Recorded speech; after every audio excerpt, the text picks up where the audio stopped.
Kishore, you can start. Okay. Am I audible? Yes. Okay. Hello, everyone. Good evening and welcome to this month's lecture organized by Tamil Heritage Trust. I would like to give a brief introduction to Tamil Heritage Trust and its activities. Tamil Heritage Trust is an organization that has been functioning for the last 11 years with the primary objective of enabling the understanding, appreciation, dissemination, and celebration of India's rich cultural heritage. Towards this, we do multiple programs, one of them being the monthly heritage talks, such as what we are doing now. Our monthly heritage talks help provide a platform to discuss a variety of things that fall under the umbrella of Indian heritage or Indian culture. This may include prehistory, history, history about personalities, architecture, painting, sculpture, and etc. So we have had a variety of topics that we have been doing as monthly heritage talks for the last 11 years. In addition, we also conduct intense workshops for the general public. We do workshops on how to see a temple, how to appreciate temple architecture, what to look for in the sculptures, how to appreciate a museum. We conduct workshops on Pallava Grantham, Indian astronomy, mathematics, and so on. These are workshops that we do for the general public. In the month of December, we also conduct what is called a Pechu Kacheri, which is a 2-day seminar that is deep focused on a central theme or a central topic. In the past, we have conducted Pechu Kacheris on the Pandyan art and history, Mamallapuram, Kanchipuram, Chola art, Chola history, and so on. In the month of January, every year, we do what is called a site seminar, which is basically a heritage study tour to a particular place within India. Participants, before we go to the site seminar, months in advance, we typically spend time together as a group, preparing for the site seminar and making PowerPoint presentations, doing some kind of a research, some kind of a study on the places that are going to be visited as part of the site seminar. So you can see a few photos that were taken from our past site seminar. This was at Sanchi. This is a picture that is taken at the Tanjavur Brahadishwara Temple. This was taken in 2020. Last year, we also conducted our first Indology Festival, where we saw a number of experts from India and from across the world, experts on various aspects of Indology come together. And this was a week-long festival that we conducted. This was the first time that we conducted this festival, and it was a deep, series of talks about various aspects of Indology, like prehistory, early history, ancient Indian mathematics, temple architecture, bronzes, and so on. As part of this festival, we also conducted various public outreach events, which includes some of the contests that we conducted about showcasing a lesser-known temple, writing about heritage, writing about various heritage monuments across India. Last month, we had announced a call for nominations for THT Professor S. Swaminathan Heritage Award. As some of the THT regulars would know, we had instituted this award last year in 2020, and that was the first edition of the award. This year, we announced the second edition of the award, and we had called for nominations. So that was the award 2021 that we had announced in July. So what is this award for? The award is primarily meant to recognize somebody who is contributing towards deepening our knowledge of Indian heritage, widening the audience for heritage appreciation or heritage understanding, and strengthening existing heritage assets or resources. We received a number of nominations, not just from Tamil Nadu, but from various parts of India, people working in various disciplines, people coming from various backgrounds. So we would like to say a big thank you to everyone, the nominators, the nominees, and also members of the jury who selected this year's award winner. The jury comprised of Dr. Chitra Madhavan, historian, professor of history, and author of several history books. Dr. Manjari Bhalerao, historian and professor of Indology. Mr. Mohan Hariharan, an architect and the man behind a few iconic landmarks in Chennai. Mr. R.K. Ramakrishnan of the R.K. Convention Center, an organization that has been promoting heritage and fine arts, notably Carnatic music. So the jury got together, and what was the selection criteria for the award? It was primarily three things. One is the person contributing on a consistent or a continuous basis in his or her area of heritage. Second one is the person also backing his or her work using solid facts and evidence. Basically, is it like a evidence and a fact-based research? And the third one, does the person also regularly share information and knowledge with the public? This goes back to our principles of dissemination of Indian heritage, right? So these were the three things that the award committee or the award jury primarily looked at.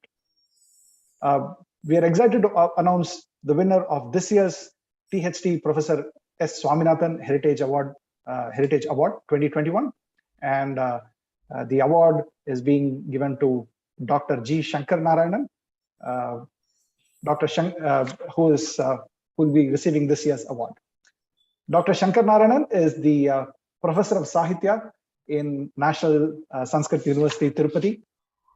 He completed his UG and PG programs in Sanskrit with gold medals in both levels. Dr. Shankar Narayanan is a multilingual scholar. He has presented papers at various national and international conferences. He has given talks on a wide range of topics: Sanskrit literature, temple architecture, epigraphy, iconography, manuscriptology, and so on. He has also published a 1,200-page compilation of Chola copperplate inscriptions for the Tanjavur Tamil University.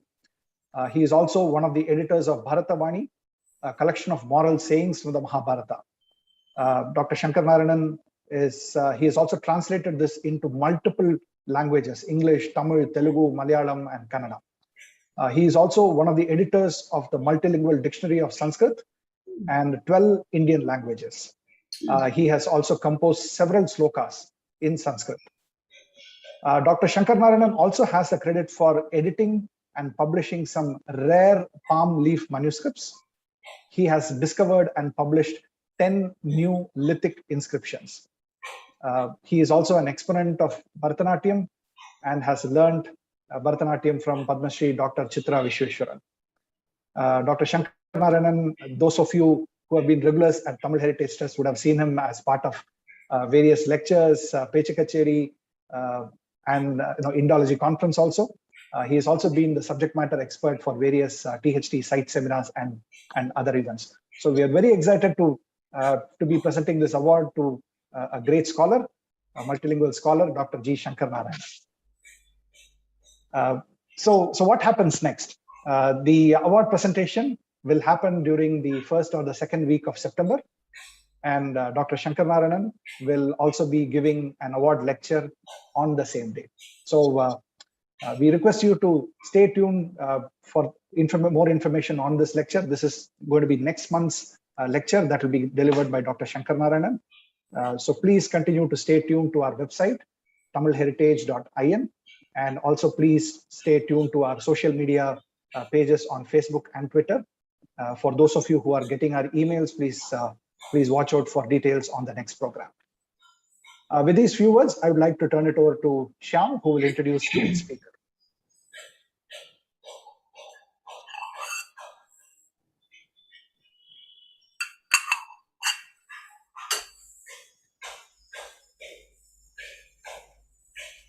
Thank you, Kishore. It's my pleasure and a privilege to introduce today's speaker to you. She is none other than Dr. Kumud Kanitkar. Dr. Kanitkar is an independent researcher in Indology. She focuses on medieval temples in Maharashtra. Her book, Ambarnath Shivalaya, was awarded the Ikuo Hirayama Prize in 2013 by the Institut de France in Paris. The book was also released in Marathi And a bilingual book on Bhuleshwara Temple near Yavat in Maharashtra is another creation of hers, which was released last year. Dr. Kanitkar has published in research journals, several articles and papers, presented papers at seminars, and delivered lectures on subjects mainly around the medieval temples of Maharashtra, such as temple art as a means for non-verbal mass communication, medieval temple sculptures as markers of social history, and so on. Her work broadly looks beyond the aesthetic qualities of sculptural art, trying to understand the meaning conveyed through sculptural scheme in an individual temple. The work she's done at the Bhuleshwara Temple in identifying the Mahabharata panels is outstanding work. Dr. Kanitkar has a PhD in chemistry from the University of Massachusetts in Amherst. She was a postdoctoral research fellow at the University of Illinois in Chicago. She retired as a professor of chemistry in 2004 when she picked up her interest in heritage, in temples, in architecture more intensely. She has a wide range of interests. She's a numismatist and also a prize-winning philatelist. We are really privileged to have her address Tamil Heritage Trust today. I've had a glimpse of the presentation and quite excited by today's lecture, the prospect of today's lecture. I welcome Dr. Kanitkar and thank her also for having accepted our invitation spontaneously and magnanimously. Thank you, Dr. Kanitkar. Over to you now. Thank you. Shall I share my screen now? Yes, please. Yes.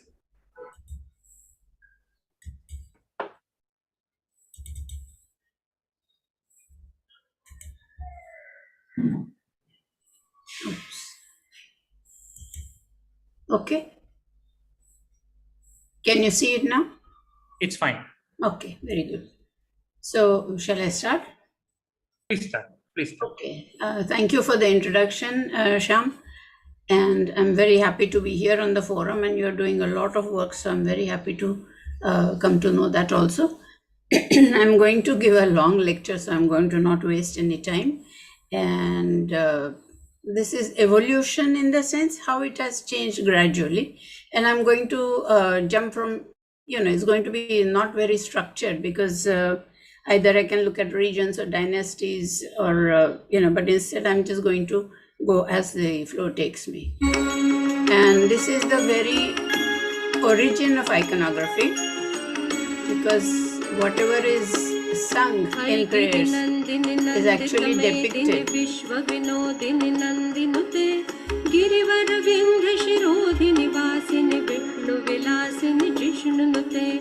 Bhagavati he shiti kantha kutumbini bhuri kutumbini bhuri krute Jaya Jaya he mahishasura mardini ramya kapardini The kapardini part I have pointed out because it depicts whatever we are saying in the shloka, in the sculptures. Now I'm going to look at a few temples because my intention is not to dwell on the temples or the sculptures or the architecture that is already famous. I want to look at something which is less known. So therefore, this is a good platform for it. And Mansar, Mandar, Paunar, they are from the Vidarbha region. They're less known. And of course, Elephanta is very popular, but I'm going to look at only one or two or more at the loose sculptures that are found at Elephanta and are now on display at the museum. And then I go to Gadchiroli, which is where the Murukundarushi temple is, and of course Ambarnath, Aundha, Naganath, Anwa and Bhuleshvara. So sometimes dynasties, they are not really that important, but it's nice to know from the historical perspective also to look at the evolution. So this Vakatakas Nandivardhan branch is what I'm going to talk about, their region. Elephanta, of course, it's a safe audience when I'm sitting safely at home to say that they're Konkan Mauryas, because there can be different views about who was responsible for Elephanta. But anyway, the 6th, 7th century. Ambarnath, there is no doubt. There's plenty of evidence. Shilaharas of North Konkan.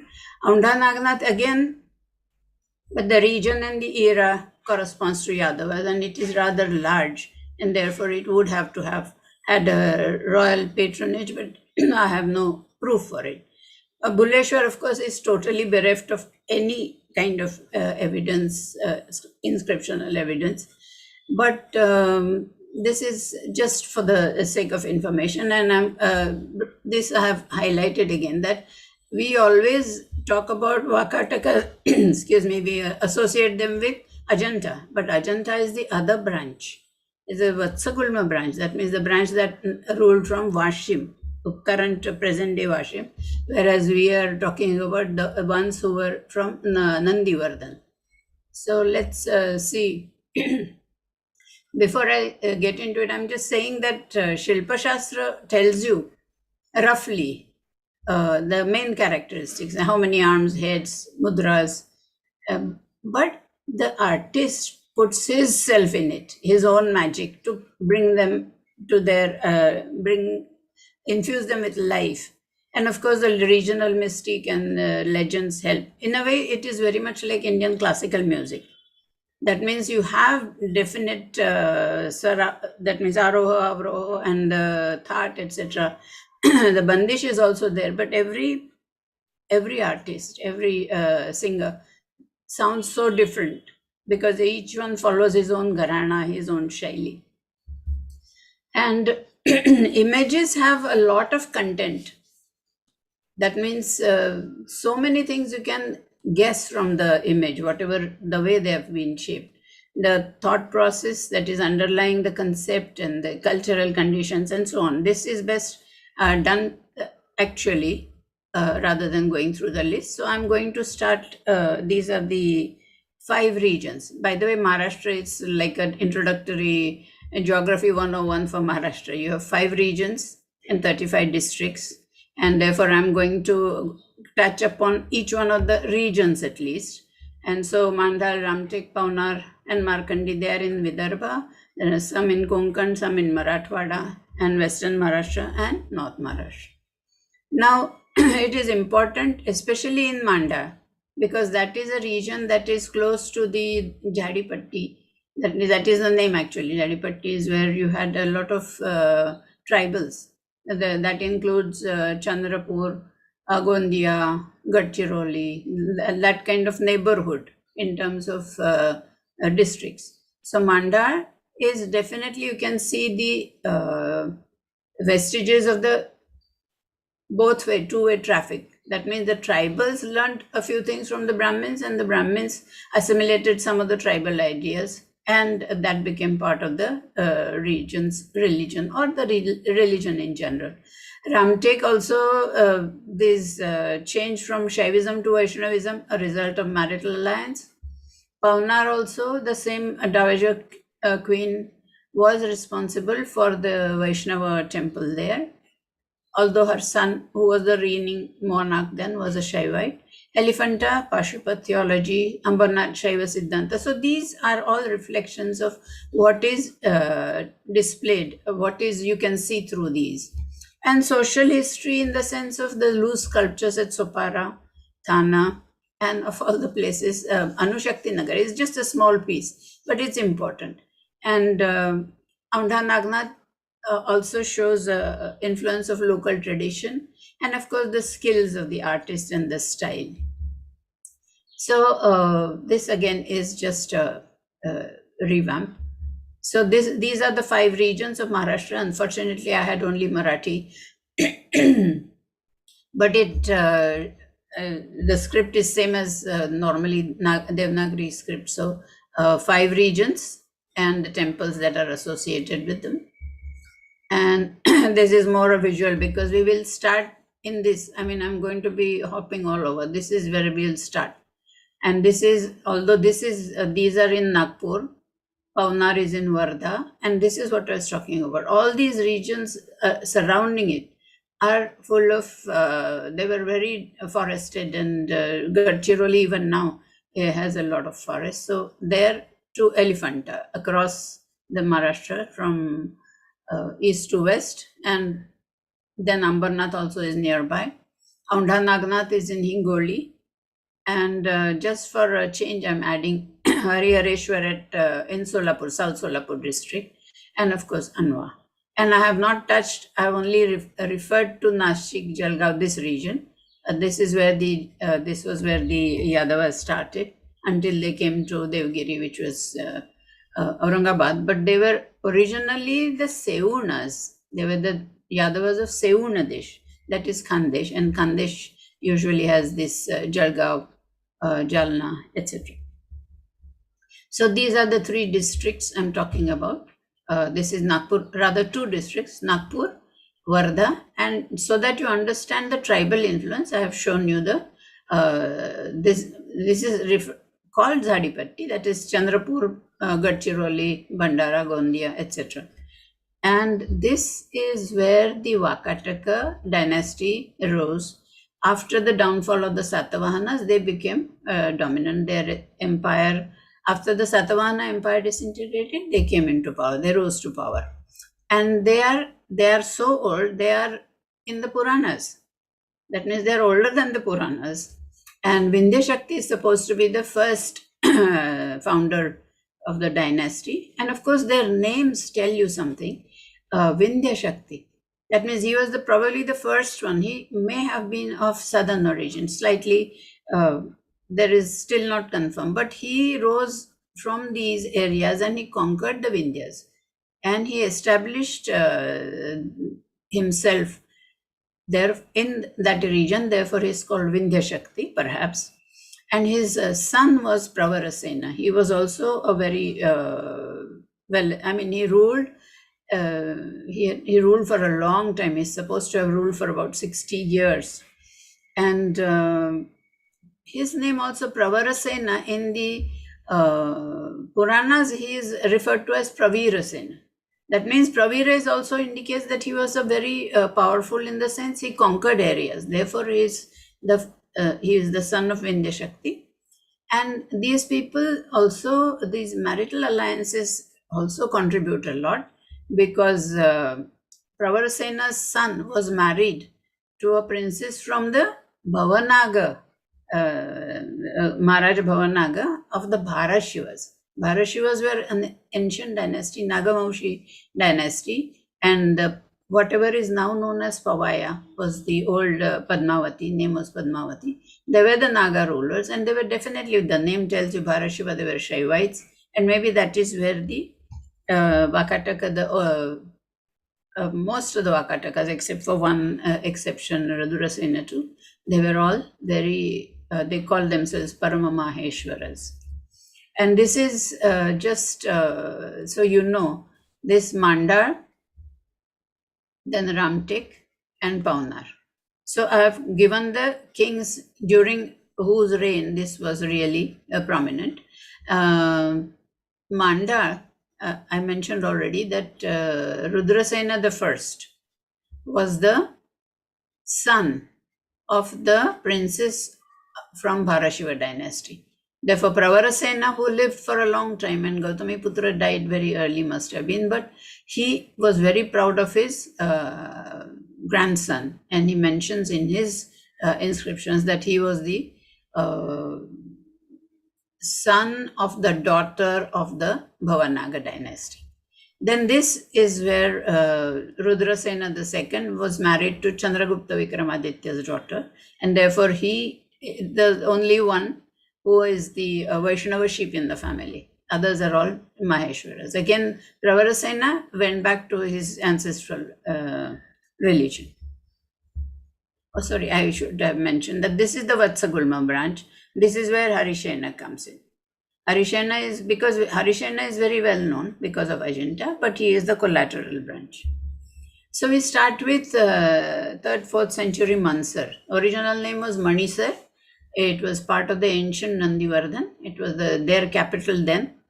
And I have, actually you can see Yajnachitis. Of course, I couldn't find the Kurmachiti that is there, but I have borrowed the photo from Dr. Zamkirkar's book. And he is, like I said, Pravarasena is mentioned in Puranas, and he was, he followed the Vedic part also, because he had so many, a list of yagas he performed. I dare not pronounce them because they're, you know, their names not familiar to me. But 4 Ashwamedhas and several Vajapeya and other Shrauta sacrifices, and he built Shiva shrines. All this is mentioned in his copper plates. So this was Vedic and Puranic region, religion rather, because he has built Shiva temples also. Now this is the Manisar. I'm giving it in all in one slide. This is this is the view from the distance, and this is what I have enlarged here. They are baked bricks of particular size, 44 by 25 by 8 centimeters. They're relatively flat but large. And the pilaster molding, some decorative part had already started. And this is the Kurma Chiti. This was Kurma shaped Chiti that was found at the top of the this structure. And so I've taken it from Dr. Zamkedkar's book. Manda is the one which is interesting because this was only in the 70s, mind you, 1970, 76, 77, these were discovered. And these were discovered and they were like a treasure trove because, and you can see from the name, Bhola Hudki, Bongi Hudki, they are all tribal sounding names, Varadi Tala. And there were many things, but important thing is that Bhola Hudki, there must have been an important temple and there were 3 copper plates found there. There were later copper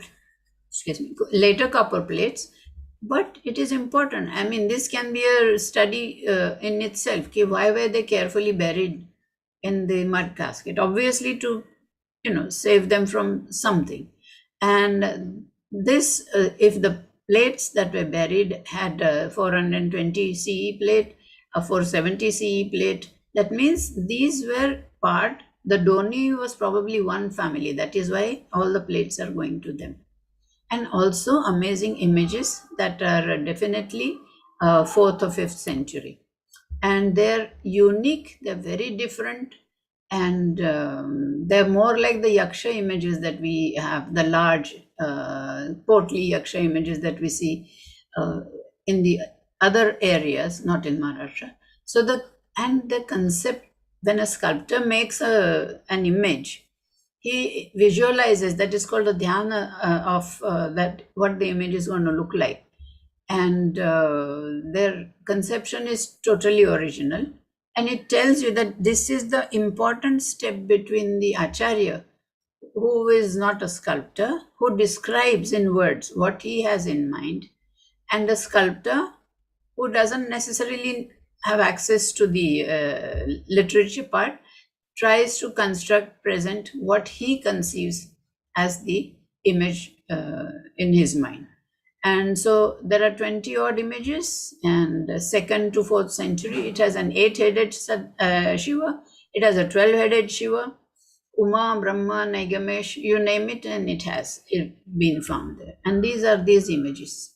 They are unique. I mean, there is no other word for it. There are so many things you can see.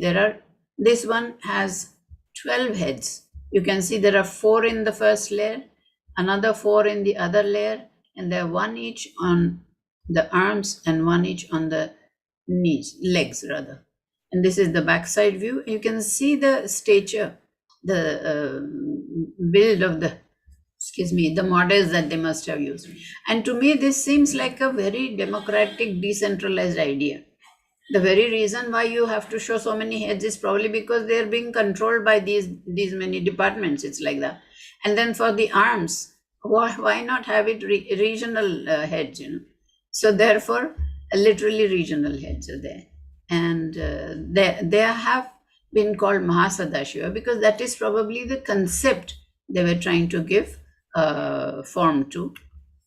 And this is a close-up, and you can see that they are the models were probably the local tribals because the features are different. The features are not the ones you usually find, say for example, in Chola bronzes or even in Elephanta. And this is also another outstanding image. This is Parvati in Penance. I mean, look at Parvati. She's her eyes are in. She's she's doing tapasya. She's wearing a simple adovastra, and that is tied together with probably braided munja grass. And apparently, this is how Kalidas has described that in Kumara Sambhav.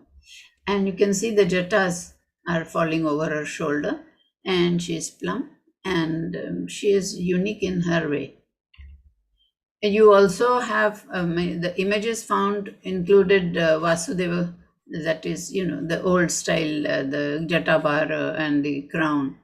And Vasudeva and Sankarshana were together. Baladev, Vasudeva were always in that area, were found together. So you can see this is the backside of Baladeva, Balarama, and you see that the Shesha's tail goes this way and goes up and probably opened up in a hood over the head. So, and this is the pièce de résistance, and of course, Sham knows, I mentioned this always, that it's in the National Museum because it is a very, very unique piece. And remember, you can't say it looks like Ajanta. Ajanta looks like it because this is before Ajanta. So this is the original, Ajanta would be the copy. I mean, the Dwarapalas at Ajanta show this kind of hairstyle and ornamentation. You can see there are, and the stature. This is the time before the Tala, etc. concepts were used, and Vishnu Dharmottar was not written yet. And therefore, this was extempore. Whatever the Acharya said, this was translated. Plus, the same Mansar photo I showed, there were baked clay ceilings they were found, which had this inscription, Pravareshwarasya. Pravareshwara. Obviously, the king would name that image after his name. So Pravareshwar, and these ceilings were Pravareshwarasya, and they were in Brahmi. And there was probably a Pravareshwara Mandir. This is not from there. This is later. But even then, it is a marvelous image. And the other one, I did not show it to avoid showing it twice. This is also one of those that were found along with that Parvati and 12-headed Sadashiva. You can see this is ichthyphallic. This is a very original Shiva with Jatabhara. He has the third eye, but he looks like, he doesn't have a Nagar appearance, but this one does. That is the evolution. Same region, but the style has changed.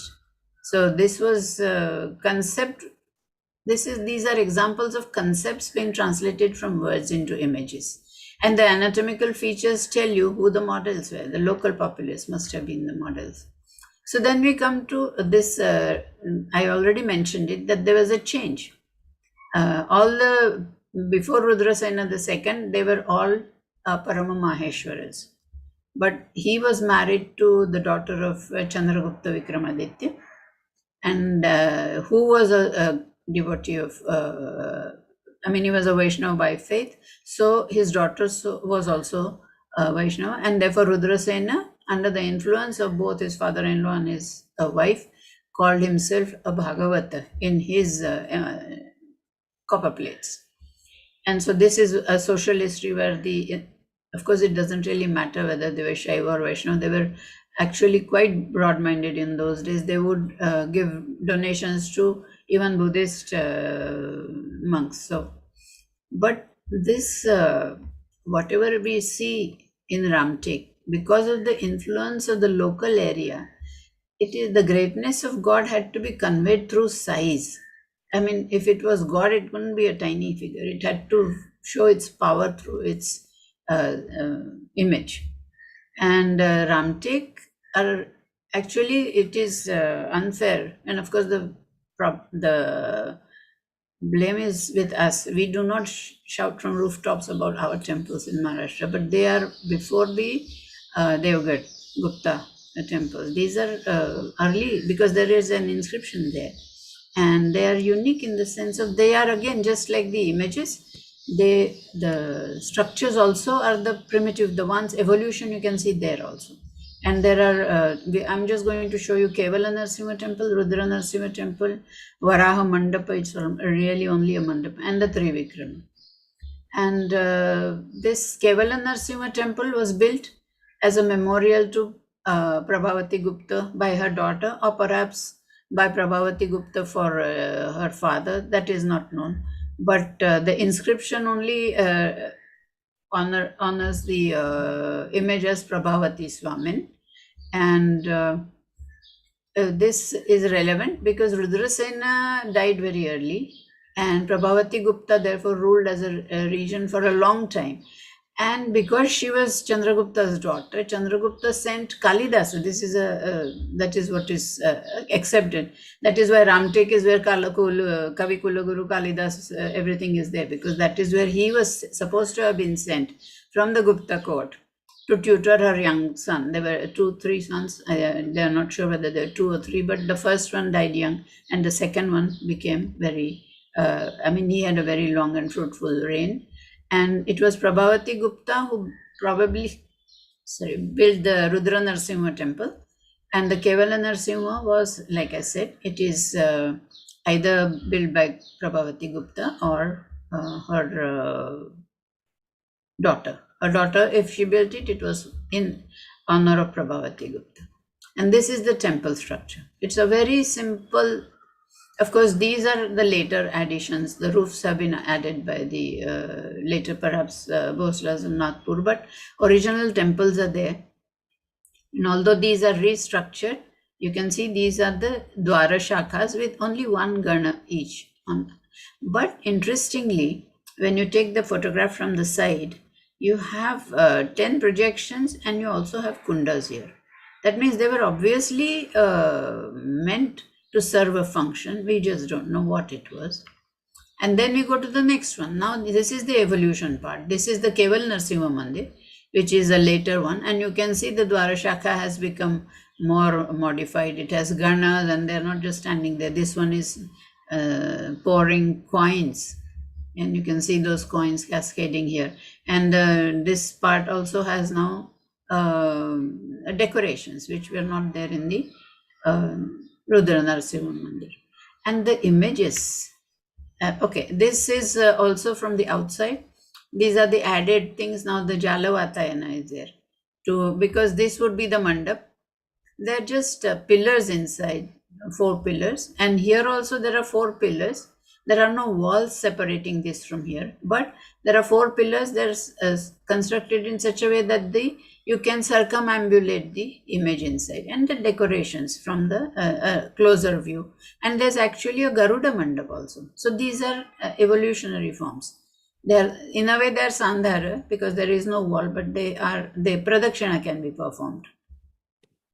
And again, I said, you cannot say they look like Ajanta. Ajanta looks like this because these are the pillar shafts, and you can see the art is delicate and nice, and it's evolving. And this is the magnificent image. I stood before it and my jaws dropped. It is taller than, it must be like 6 feet. And it is absolutely magnificent in its simplicity. It has no ornaments. It has only a chudamani, kind of a small inverted lotus type ornament above his. This is his main because this is Narasimha. And he has Gada only. And he only holds a chakra. But he is like Vaikana Agama description. He has a personality, which is a royal personality. Now this is what is important because of the locals. This is the Varaha in a mandapa, Varaha mandapa.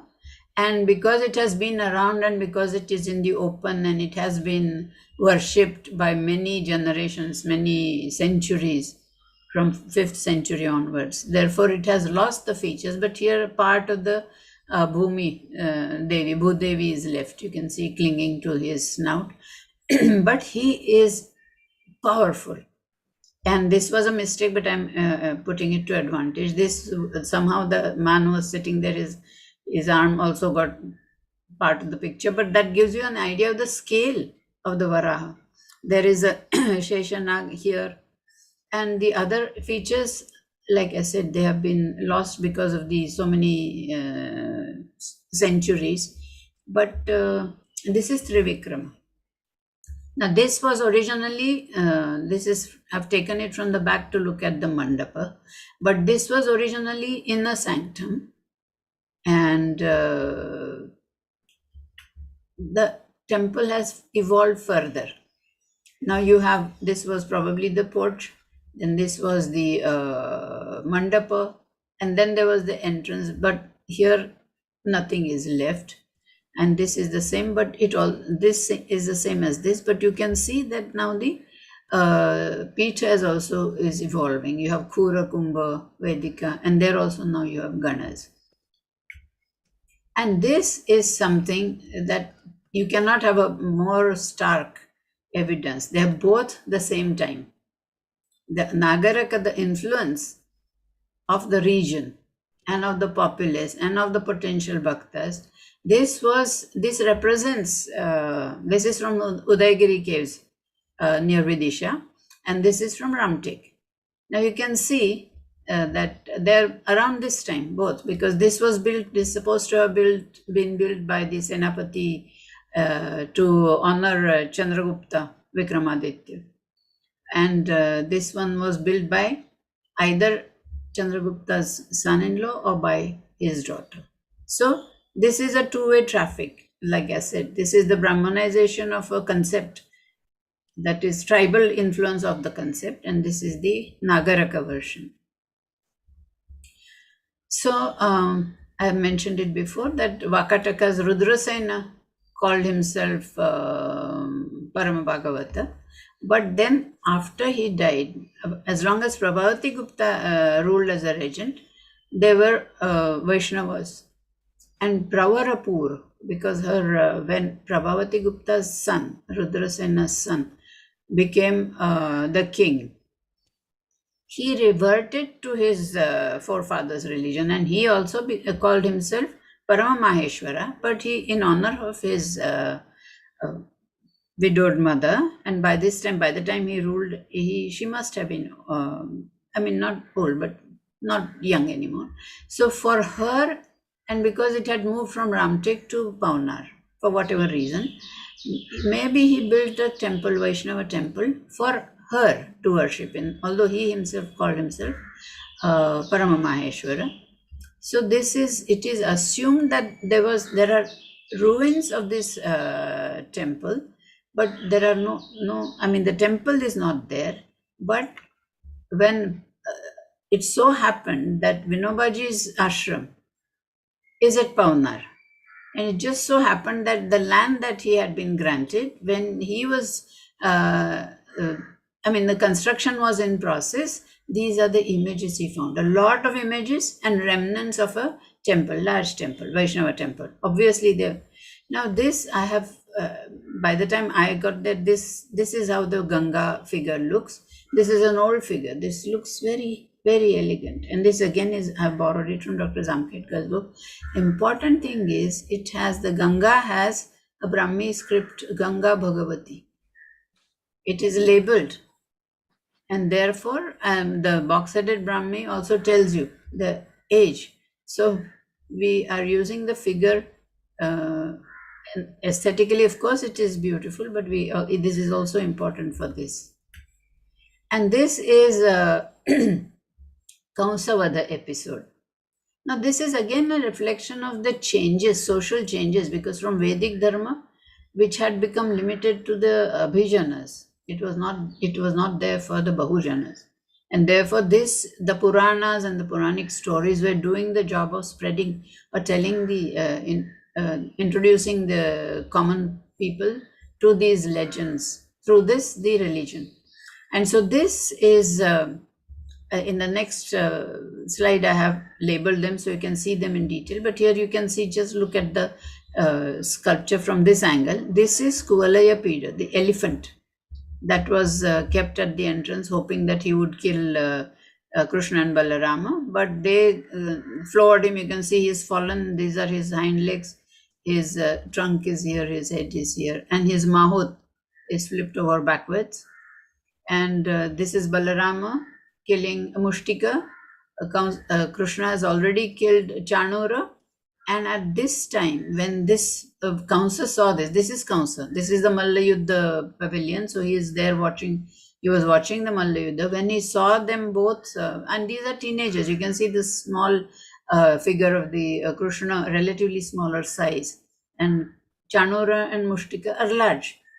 When Kamsa saw that, he immediately ordered his guards to kill Nanda or jail, kill Vasudeva, maybe jail Nanda, whatever. But when Krishna heard that, he immediately leaped up like a lion and grabbed Kamsa by his hair, brought him down and killed him. Now I have another view, and this is the description. He leapt up like a pouncing lion, grabbed Kamsa by his hair, pulled him down and strangled him.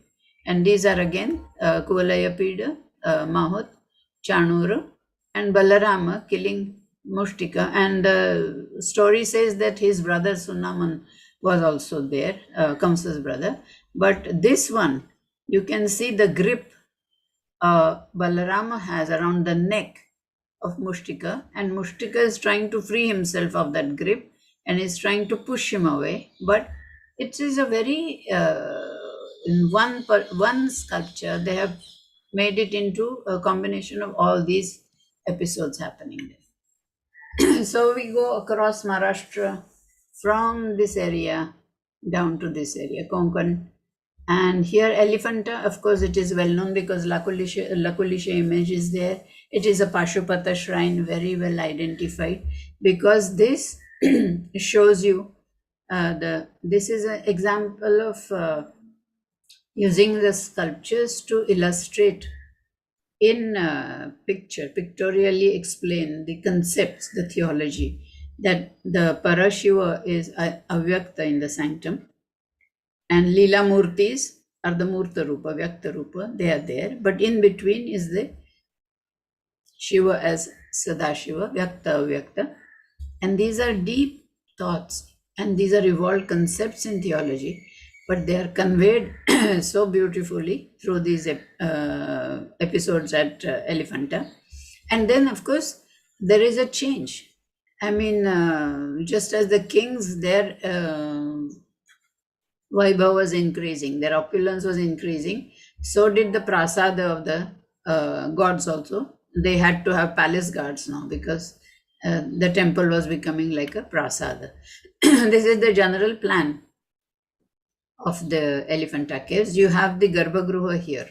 This would have been the east facing entrance, but now we always use this north entrance, and what we see right in front of us is the Sadashiva Murti, and there are 8 images, 3 levels of manifestation, as I said, and they're usually opposite in nature. Like here you have Nataraja, here you have Yogeshwara Krishna, sorry, not Krishna, Yogeshwara Shiva, and then you have, if you have the marriage of Shiva, opposite is Andhakasura Vadhamurti. That means Raudra and Saumya kind of juxtaposed.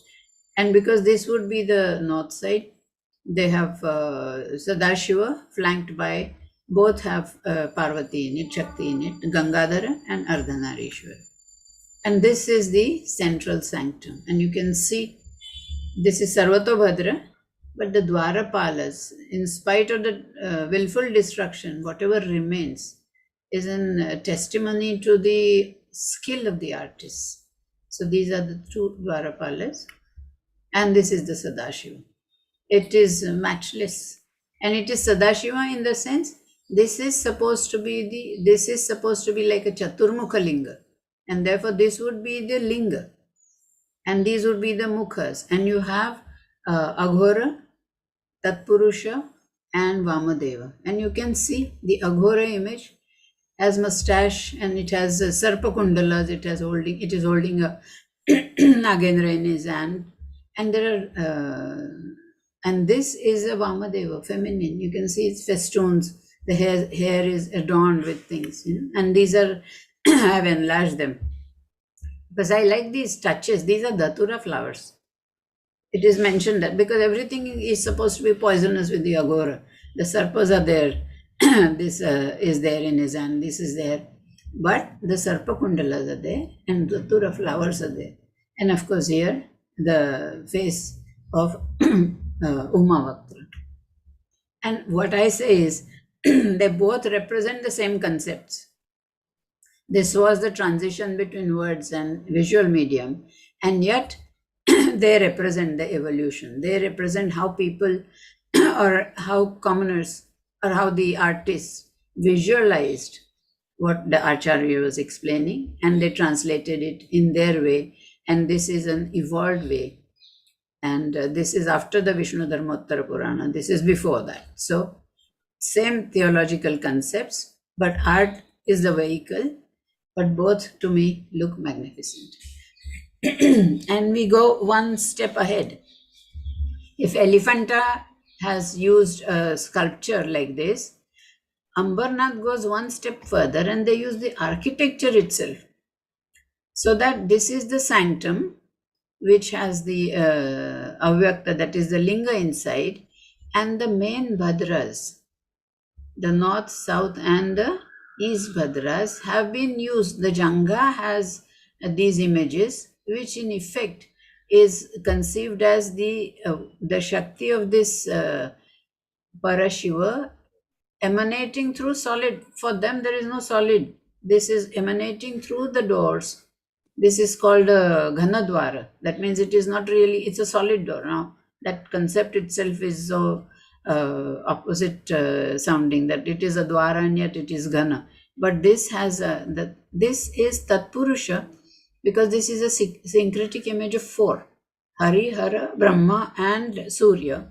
This is Uma Vaktra, Mahakali. And remember, wherever you have this concept used, it is never Parvati, it is never a demure woman, it is always a Shakti. The Kali is a Shakti. This is one aspect, one of the gunas that are portrayed. And this is a Gajantaka, Agora form. So we are evolving, the architecture is also evolving.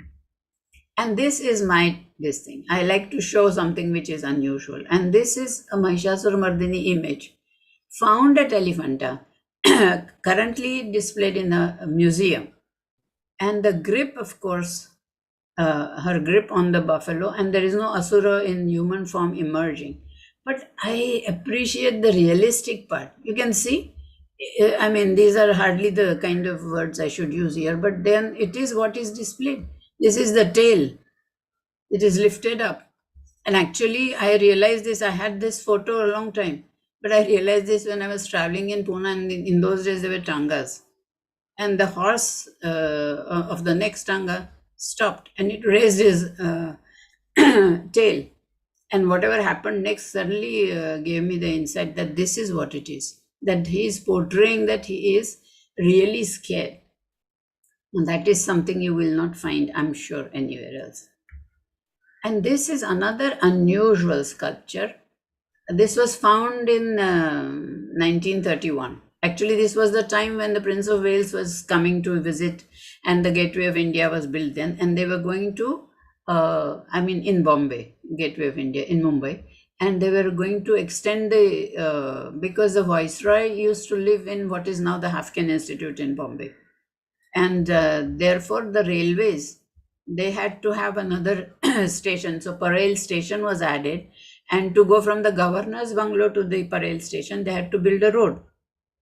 While they were digging for it, they found this enormous, like I said, 13.5 feet tall stele with all these images. And during the digging, only a little bit was damaged, but you can see there is a central figure. From that emerges another central figure, and that these two are two-armed. Then you have a 10-armed figure. And you have two other two-armed figures on either side. So there are 7 images in all, and there are 5 gunners playing instruments. So for the people, local people, you had 12 images. And so they called it Baradevi, 12 goddesses. And even when I took this photo, somebody the day before had worshipped. And because this is kept in a grill, and I took it through one of the holes in the grill. I mean, not the hole, but it's the collapsible grill. So from there I could take a photo. But this is that Veni that they were in offered to the Devi.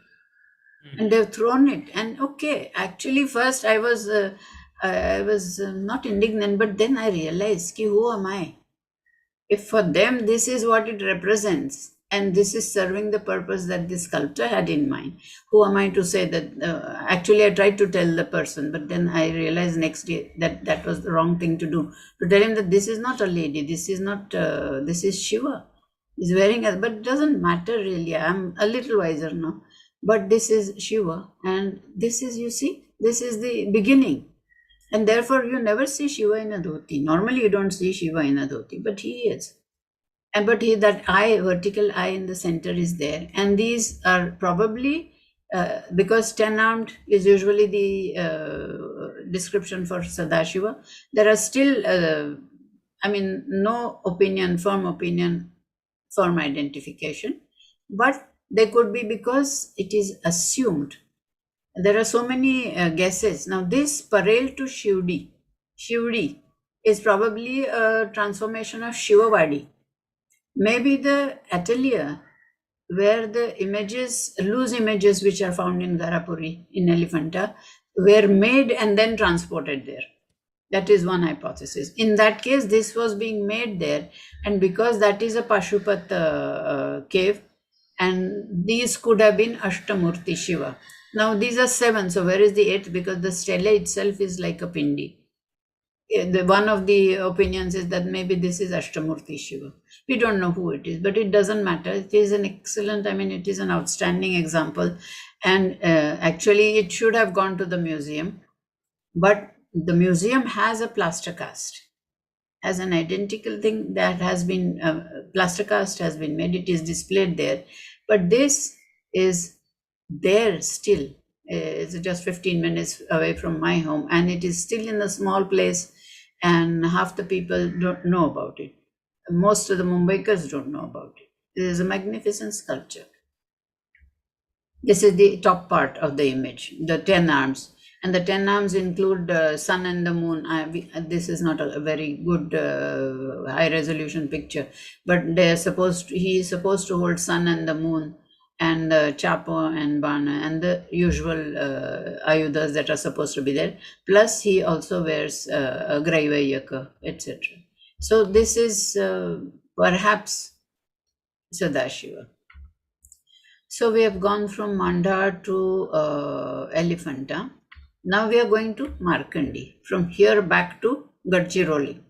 Gadchiroli, where it is the Murukundarushi temple. Now this is something I've taken from the Facebook. It's an aerial photograph. It gives you the idea of the scale of the complex. Murukundarushi temple. And actually this is Shiva temple, but here you have 10 little things for the Dashavataras of Vishnu. You can see the Varaha, the Kurma, etc. inside. But it's a complex, and this is Vaina Ganga river. And when the river turns northwards, that is considered a Tirtha Kshetra, and this is how it is developed. There is a Nandi Mandap, and this is what we are going to look at. This is the Murukundarushi, and the place is called Markandi because of that. And it is enormous. See, it must have been part of the Kalchuri empire, and it must have been because it has Trijanga structure, rather like Khajuraho. So it is in a regional influence that is there, and it has the older imagery also. But later on, it was the Gond Rajas, the local Gond Rajas were in it, and the lightning strike kind of destroyed it, and he did to his best what he could to restore it, but he hasn't touched the main part, so that was a good thing. Probably 10th century, right after Kandariya Mahadev, etc. And you can see it is huge, and it has 3 tiers like Khajuraho, and even the Antaral has this enormous temple-like structure. And what is there on the Janga? You have Dikpala, and there are 2 sets of Dikpalas. On the Trijanga, there are 2 sets of Dikpalas. It is because the Vahana Ram is there. This is Agni and Swaha. You also have, everywhere you have these Vasus. Vasu and the consort. That means this is still kind of a bridge between the old and the new versions. And this is the image Shyam has used for the invite. This is Chatushpada Sadashiva, 1, 2, 3, and 4 feet and 3 heads and the Ayudhas. And this, because I'll show you the corresponding images which are actually inscribed in Khajuraho. There are 2 images. And this is symbolic of the 4 padas that are there. It's a pun. 4 padas that are there, a part of the agamas. You have Yoga Pada, Jnana Pada, Yoga Pada, Kriya Pada, Charya Pada. So these are representative of that. And that is the conjecture. And remember, this is the south. This is the south. You have Sadashiva here. And you must remember, Andhakantaka is there, but you also notice Natesha. I'm coming to Natesha on Ambarnath later to explain this. And this is, I've taken from the book by Dr. Desai, Devangana Desai. This is actually an image that is there in the mandapa at Kandariya Mahadev temple. And you see the face topped by 4 faces and the linga in between, and there is again 4 feet, Chatushpada, and that they are probably meant for the sadhaka. This is what I'm quoting from Dr. Desai, that they were probably meant for the sadhana. That means the sadhaka would meditate on this before going to the sanctum to worship the Parashiva. And you can see the number of arms also corresponding to what Sadashiva would have. And this is the other image which we do not see because it's in the ASI museum, site museum. Again, there are 6 visible heads, 3 here and 3 here, and also the linga. And there is the sadhaka, the acharya sitting here, which I have enlarged and shown here. His hair Jatabhara is loose and he is worshipping, and the inscription specifically says Sadashiva. And that it has been, it says that Acharya Urdhva Shiva has installed this. And therefore Urdhva Shiva also gives a confirmation about the Shaiva Siddhanta, because these were distinct endings. Like Rashis would be for Kalmukas, maybe Panditas would be for perhaps Kapalikas. But this definitely indicates a Shaiva Siddhanta connection. So that explains the Chatushpada. So now I'm sort of wandering off into the natural depictions. I showed you the Mahishasur Mardini from Elephanta. Now this is Markandeya Anugraha Murti from Ambarnath. We are all familiar with that, where Markandeya was, he would have a life only of 16 years. And when Yama came to take him, he sort of clutched, he hugged the Shivalinga and prayed, and God rose, in his magnificent Aghora form, and he was going to kill Yama. But look at this artistry. When you go from here and you go around, you can see Markandeya in a different posture. He is the same Markandeya, but you can see the human aspect of it. You can see that, of course, he looks much younger than 16. He looks more like a child, but he is holding on to Shiva's leg, and therefore he has the courage to peek. And this is the Shivalinga. He has let go of the Shivalinga. He is holding on to this, and he is looking at how Yama is vanquished. So this is definitely a very natural way of depicting it. Another one is a loose sculpture which was found from the pond by the side of Durga Devi temple at Sopara. A lot of fragments of temples, etc., are there in Sopara. And this is obviously Vajrayana. This is a Matruka, but you see the Vajra half and the Ganta half. So this is Matruka Indrani with the elephant, and the assistant with the elephant goad, Ankusha. But look at the child. It's not a placid child suckling at the mother's breast. It is a child that is bored. And I keep thinking that maybe he would rather ride the elephant than be carried on the hip of the mother. I do not know. But see, he is sticking to the whatever is prescribed. That the mother should be there, the child should be there, the elephant should be there, the elephant goat should be there, Vajraghanta should be there. But there is nothing that tells him how the child should be portrayed. So this is a natural style. Okay, another important message you can read from something like this. This is another loose sculpture found at Sopara, kept near in the Chakreshwar Mandir. Now this is a strange combination. You have two elephants illustrating, obviously this is Lakshmi, but on the one side you have Ganesha, on the other side this is the enlarged figure, this is Kubera with his nidhis, and then there is a goddess.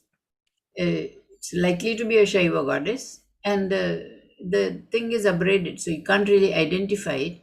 But this is, I puzzled over it for a long time until Dr. Desai's Festschrift was published, and in that I found an article by Dr. Michael Meister.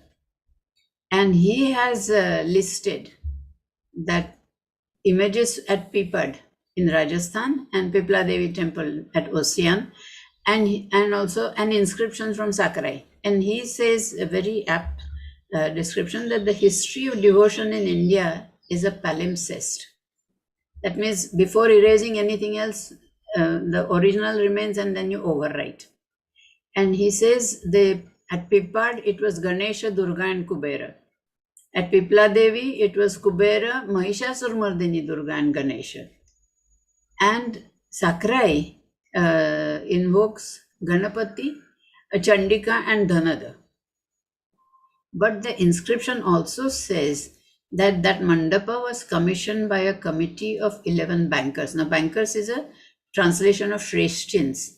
And Shrestins, in Shobhana Gokhale's book about Kaneri inscriptions, she distinguishes that Shrestins are different from Manikas. I mean, Shrestins are the ones who combine large-scale commerce and banking. And therefore, it was worshipped by these bankers. And that to me means that Sopara had trade going on, because the style is 11th, 12th century. That means it had still survived. The trade had still survived. And this can be considered as physical evidence of the continued economic importance of Sopara as a trading town. That means it was still, Shurparaka port was still, some part of it was still remaining. Because you cannot say that if you have Lakshmi, if you have Ganesha, and if you have another goddess and Kubera, you cannot say it Vaishnav or you cannot say it's Shaiva. It is something, all of them bring prosperity, and that is all the Shrestins are interested in. They're not really that way, particular faith. And these are the images, again, I have reproduced from the book. And this is one at Pipla Devi. You have Dhanada, that is the Kubera, Mahishasura-mardini and Ganesha. And this one, now they have discarded the old one, and therefore it's in this state. Now they have new marble images inside. But again, you can see that this is Ganesha, and you have Kubera, and you have Simha Vahini Durga here. So therefore, and the inscription says, may the face of Mahaganapati bestow many blessings on you. May those hands of Chandika shower prosperity on you. And may the principal Yaksha, Dhanada by name, confer affluence on you. So, and I can understand now, because at Diwali time, not anymore, but previously in the when I was young, a long time ago, the calendars that you would get from the traders would have Lakshmi, you would have Ganesha, but it would have Saraswati. But that also was a combination which is typical of the traders. So this is the explanation, perhaps. Okay, this is another, like I said, Anushakti Nagar, Bhabha Atomic Research Center. They were constructing a housing complex, but they found this small image, and you can see the arm that tells you that it is only small, 26 by 32 centimeters. But it is, that image tells you so many things. It has the Dhyani Buddha Amitabha in the crown, and it has that full-blown lotus that is held in his lower right hand.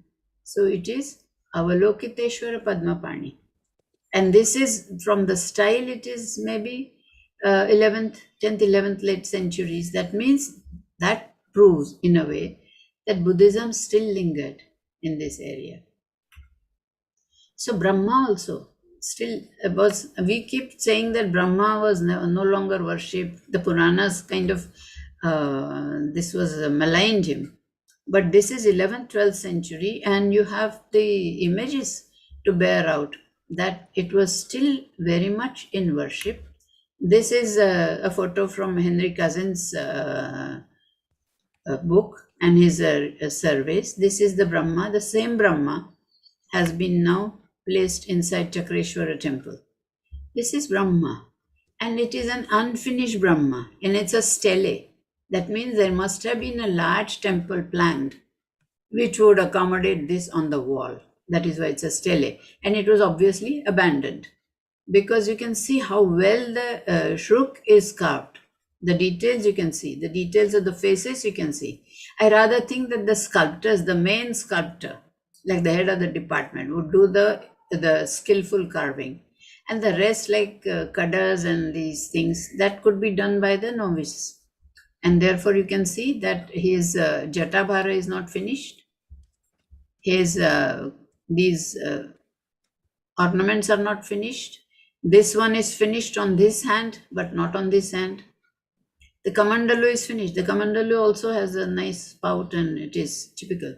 And his attendants are there, but this is unfinished. And this is, I've just highlighted what all is not finished.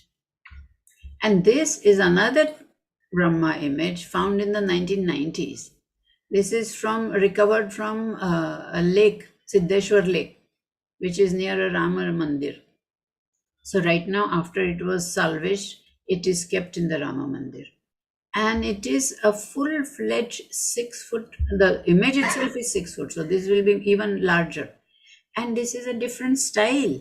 You can see that it has when I had shown it to Professor Dhaki, he said it's like, looks like Solanki type, I mean Gujarat influence. Made here, I'm sure, because it was worshipped here. And there are 2 geese at the feet. And the main thing is it's in the round, carved in the round. It's not a stele. That means there must have been a shrine of Brahma, because why else would you go perform a pradakshina around it? So this is found in Tana. The other one was found in Sopara, and it was only the, I think, Purani, whoever wanted to malign Brahma to put, bring forth their own deity, caused it to be going out, to go out of worship. And Ambarnath, of course, is the same era. And Ambarnath, you have more than a dozen images of Brahma. This one is on the Janga, and you can see the styles are so different. One of my students, when we had gone on the site visit, asked him, doesn't he remind you of a pharaoh? I said, I don't think Egyptians were here anywhere near. But this is Brahma on the Janga. This is the Brahma which is lost now, but this is an 1868 photograph. He was there on the main Bhadra at the top. This one is still there on the Antarala, and this one is still there on the Peeth. Brahma Savitri with a shruk and the goose at the feet. And this is just the outside. Inside, you have pillars inside Mandapa. On top of that, you have these Brahmas. And this, remember, I kept on telling you Ajanta came afterwards, or Ranbir came afterwards. This mustache is Brahmas in Ambarnath. And this is another Brahma, you see. One is a shruk, one is holding a shruva. So different artists, different depictions, but Brahma is revered. And I have to tell you that must have been the Shastras, the region, or that was what is dictated by the region, influences of the region. But that Acharya, it really must have bugged him. Whoever was the Shaiva Siddhantin Acharya, no matter how learned you are, you have your God, and then you have the others. So inside the temple, outside the temple also on the Janga, you have Varaha and Narsimha. where you have to, because I said architecturally it is the in a way Sadashiva. So same way on the mandapa also at Ambarnath, the north side, north face has Chandika and Varaha on one projection, and Mahishasura-Mardini and Narsimha on the other projection. So it's a compromise. You have both Vamadeva and Umavaktra. Having done that on the outside only, they have also added Sharabhesha, an image we hardly ever see in Maharashtra. Sharabhesha, to make sure that Sharabhesha shows Vishnu vanquished by Shiva, and Lingodbhava, where both of them are standing with Namaskara Mudra, because acknowledging that pillar of fire which represents Shiva.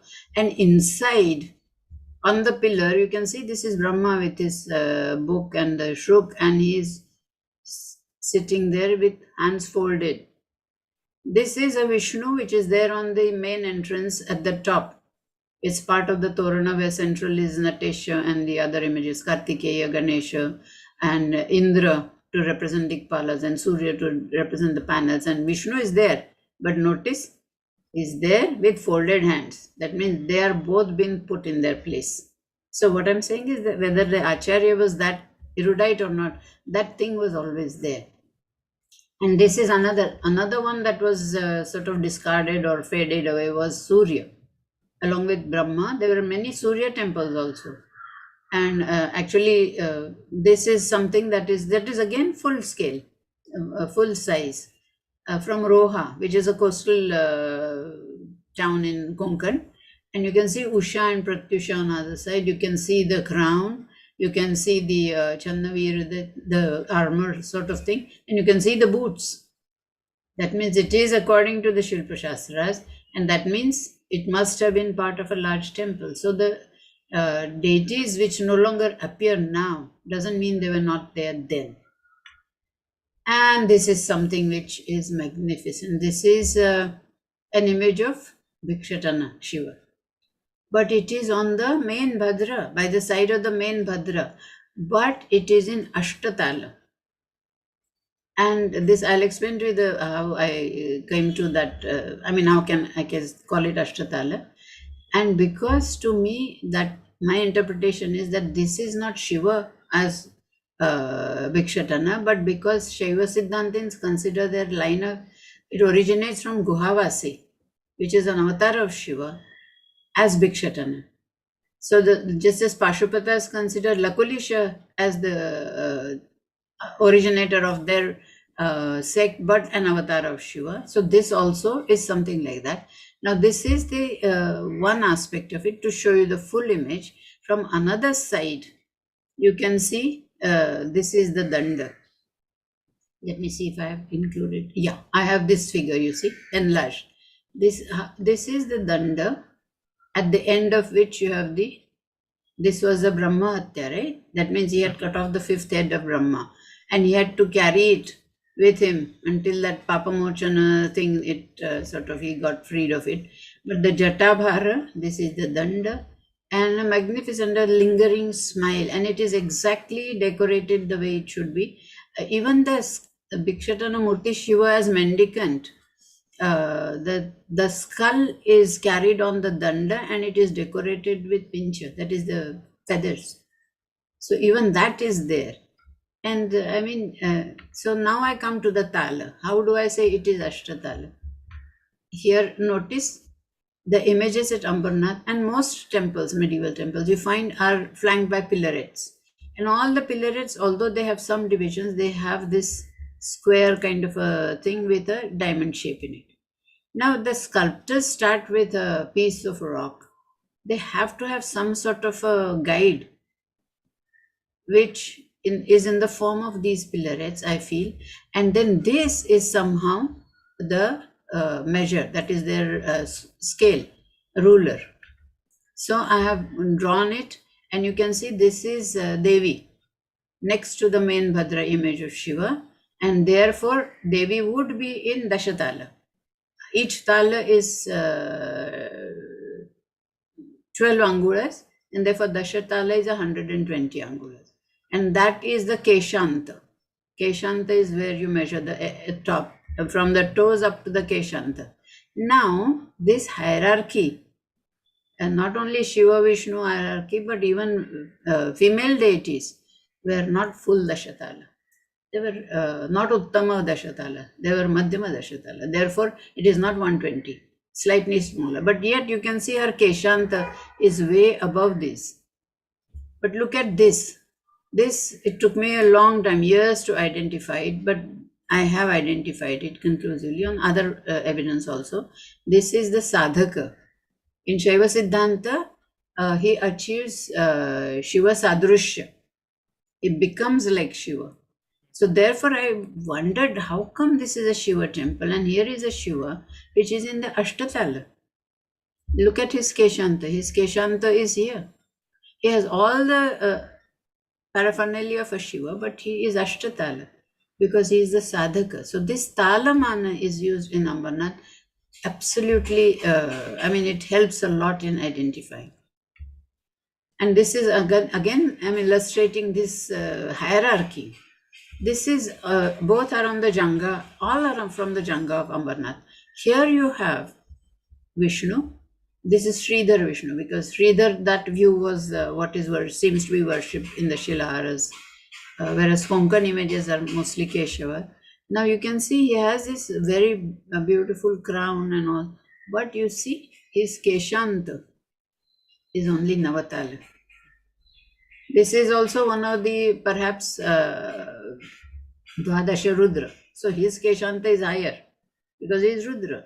Although he is a subsidiary kind of a Shiva image, this is at this level, so the middle of this, whereas his is at this level. So Hari is definitely in a lower tal than even a Hara, that is Rudra. But when you combine them, now this is polluted. This is Harihara.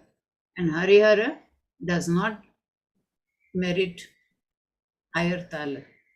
And not only that, I have noticed that the Harihara image appears on the Mandapa, Ardhanarishwar appears on the sanctum. So very much, this was all very much there. So, and this is just to appreciate their artistry. I mean, you have Rudra and Saumya, both kind of images. So here's one who is dancing in his own world, and here is Gajantaka. Gajantaka, he is dancing with the hide of the elephant, but see how delicately he supports that hide. You know, just few fingers touching it, and he's twisted his torso. That means the dynamic figure is there, and there you have the elephant's head and the trunk. And so this is Gajantaka, and I have shown you the faces. I discarded the faces. I guess it was getting too large. Anyway, this image, you see the kundalas are two different varieties. Again, they had to specify that these gunas have different aspects. And here, Gajantaka, as I showed you, has the Gaja, but look at, he has fangs. He has fangs. He has this band of skulls. His eyebrows are furrowed, his eyes are bulging. So this is, you know, you have to salute the artist. And this is Natesha. And he is on the Bhadra. But he is on the South Bhadra. And each of those Bhadras, like I showed you in the architecture, this South Bhadra below has Gajantaka. But here in the Gavaksha, you have a Natesha. Mind you, this is Natesha. This is not Nataraja. He does not dance on the Apasmara Purusha. He is not all in all. He is not the representation of the total Shiva concept. He is dancing. There are Vadakas. He has the typical Gajahasta Mudran, but he is an aspect of Sadashiva. That is why he is on the Gavaksha of the South Bhadra. I showed you at Markandi also. South Bhadra had Andakantaka, top you had the Chatushpada Shiva, but you also had Natesha there. So this is the difference between the Nataraja concept and the Natesha. They have many things. Oh, I do have it. This is the enlarged face. You can see serene, and the kundalas are different. And this is that face, which is absolutely marvelous. You can see the fangs, you can see the bulging eyes, the furrowed brows, the skull bands. So we go from there to the north Maharashtra, and I'm not going to the individual temples. I'm just going to take a jhalak of it. This is the Yadavas, the footprint of the Yadavas from going from Sevuna Desha until this is Aurangabad, Devgiri. So before they became the Yadavas of Devagiri, and then after that also when this another Yadava, I'll show you why I call it Yadava. This is in Solapur. Now I'm citing only an inscription to say that I have used the term Yadava even when the donors were not Yadava. Because this is Ai Bhavani temple at Patne, and this is inscribed grant which is lying there in the temple. It's a 1206 common era grant, and it is given by Soideva and Hemadi Deva of the Nikumba family, and they ruled over the feudatories of Yadavas. And the donation was to Changadeva for his matha. I mean, Keelan calls it college, but this is the matha, which was specifically, the inscription notes was created to teach the Siddhanta Shiromani of Bhaskaracharya, because he was the grandson of Bhaskaracharya. And therefore this matha was, and what is even more, what tickles me, is that the inscription, it usually starts with an invocation, right?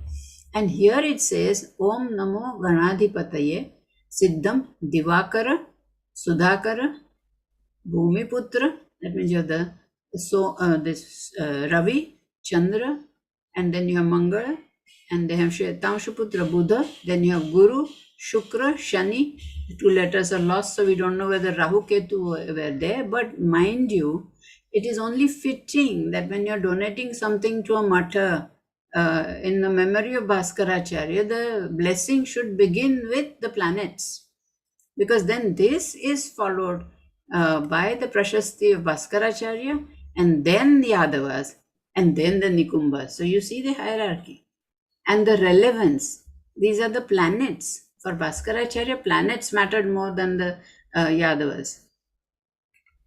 And this is all that is left. This is the Titur river, and these are the Arjuna trees. And on the banks of that river, they say that this is probably where the Bhaskaracharya Matha was there, because this is at the foot of that Patne temple of that Devi, Ai Bhavani.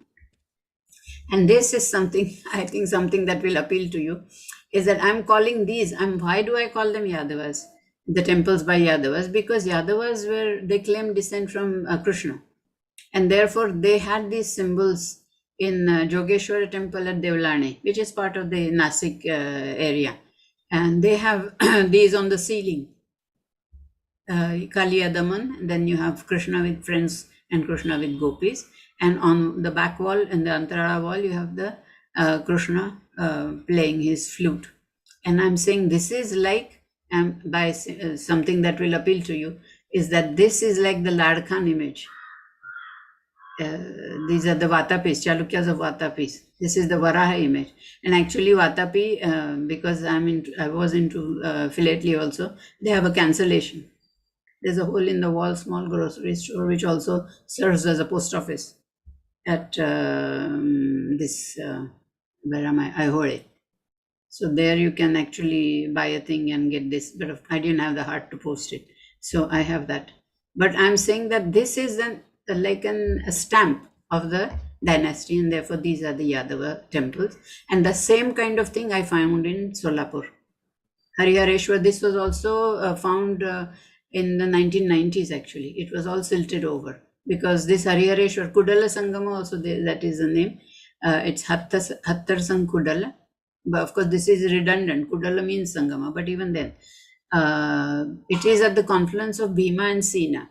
And during the floods, this must have completely been silted over, but this was recovered, and they have been, and it is, I can't resist showing you part of the architecture. Magnificent. Totally different style. Dvigarbha, and you can see these are pointing one way, and the other, that means the mandapa is shared by both. But this is what distinguishes. This is for this mandapa, and that this half will be for the other mandapa. And you have beautiful these things. And I don't know whether I put a kinnar in there or not. No, I forgot. Or I had to. It is already 7 o'clock, so that I had to curtail some of them. But there are kinnaras and kinnaris playing their instruments, and beautiful, and a very different architecture. Oh, we still have to go. Oh my God, we still have 2 more temples. Can I go? That's fine. Please go ahead.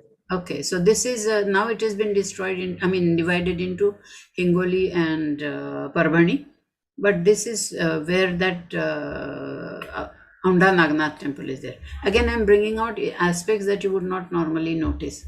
This is the Peetha, which is supposed to be, it's obviously earlier than the rest of the Aundha, this thing. But what I'm going to show you is my own conclusion. I have support for, I have some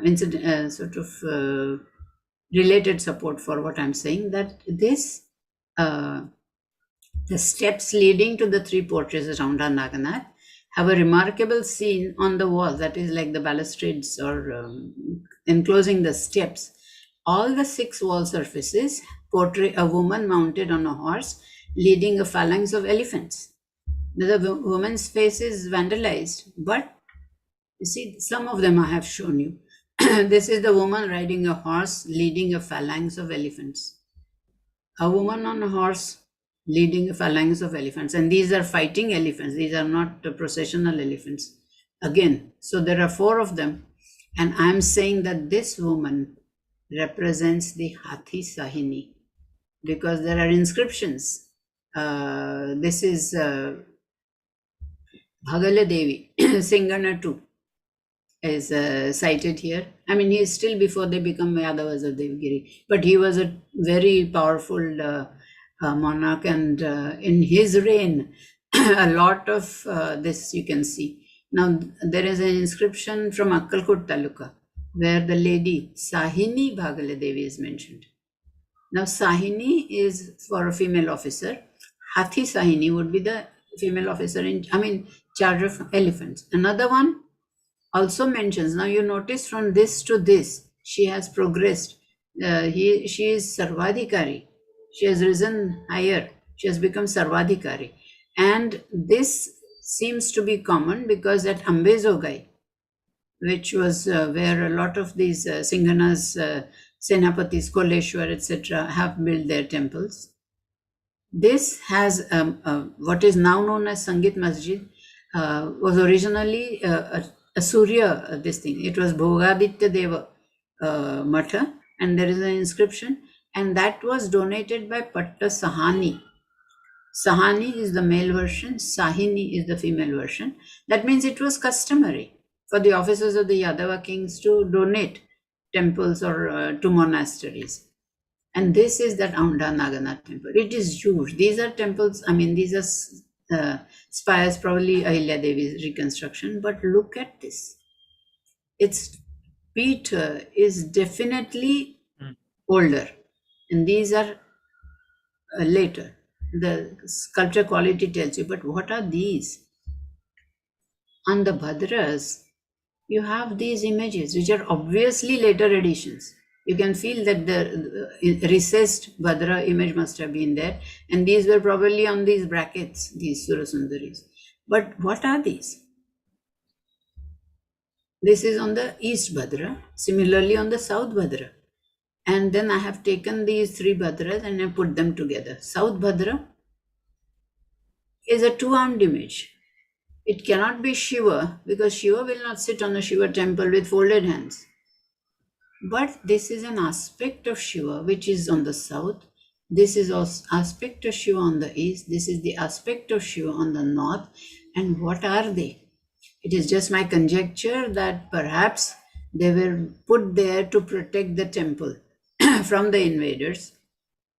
Because invaders, initially, they were not all Pathans or from Turkey. They were locals. And they would hold some of these siddhas in awe. Siddhas in the sense of they had mastered something, they had siddhis.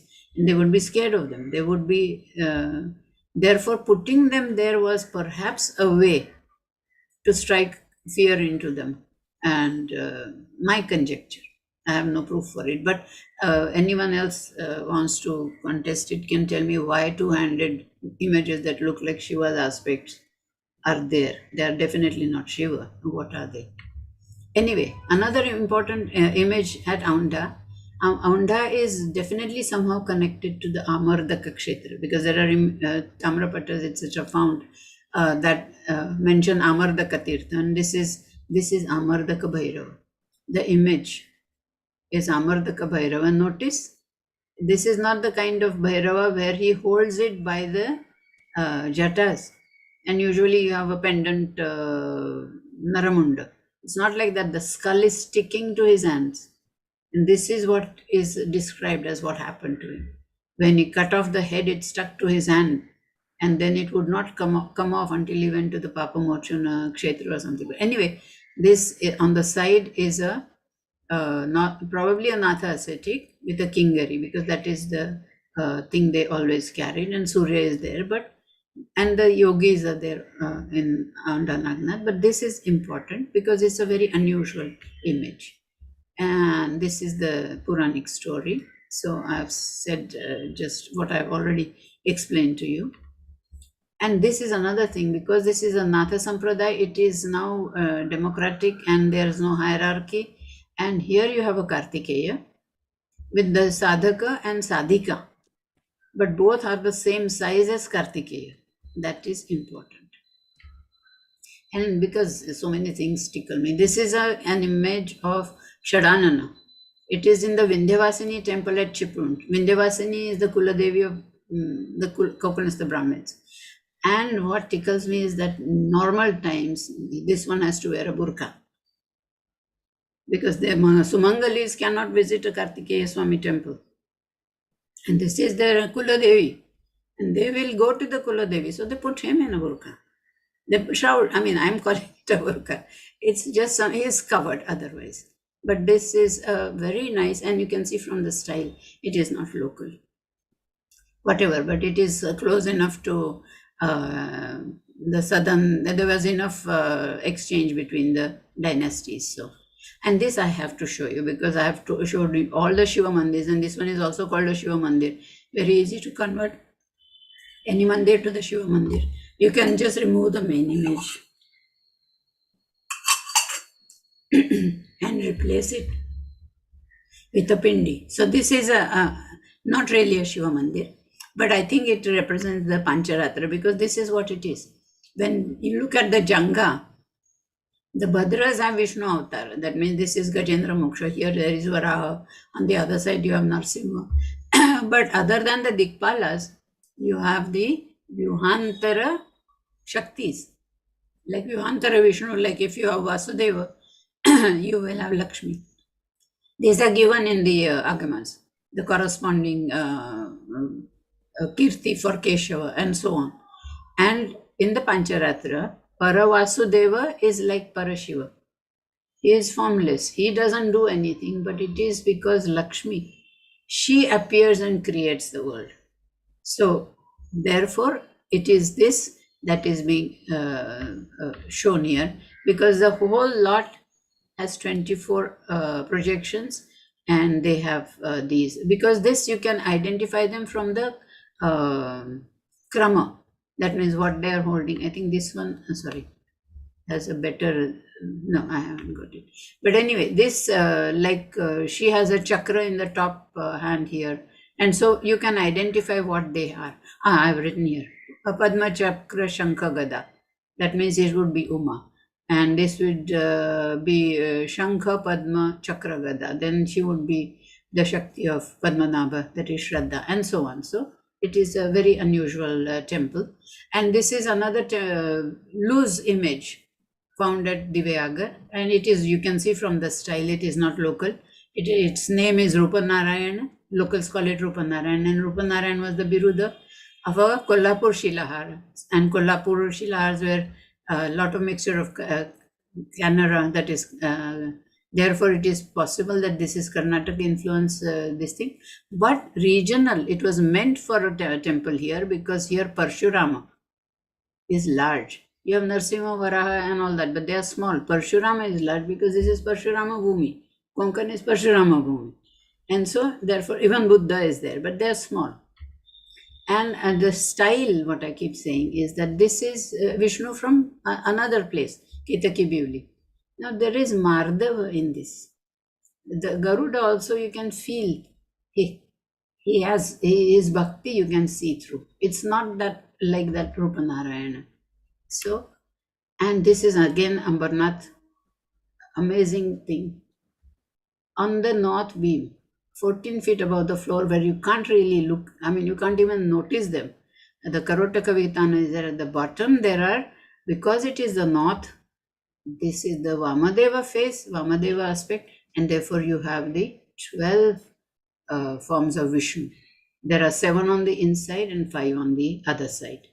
So this sticking to the rules, that is there, and this is just this is Ambarnath, this is Bhuleshwara. I just will skip through initial. This is outside, it looks like Peshwa, inside it is very good, but it is Natha. And what I am saying is, I'm going to skip it. I'm going to show you these extraordinary panels. There are 9 panels, goddesses.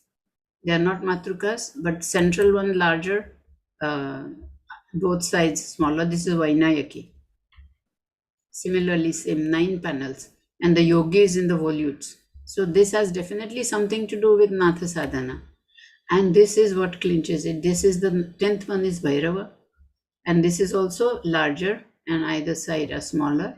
And I do not comprehend this, but I know that they are connected to the sadhana, because Abhinav Gupta says the following about if it is internal sadhana, you have to perform that sadhana in the mind, and you have to conjure up the images, that is installation, nyasa, and visualization.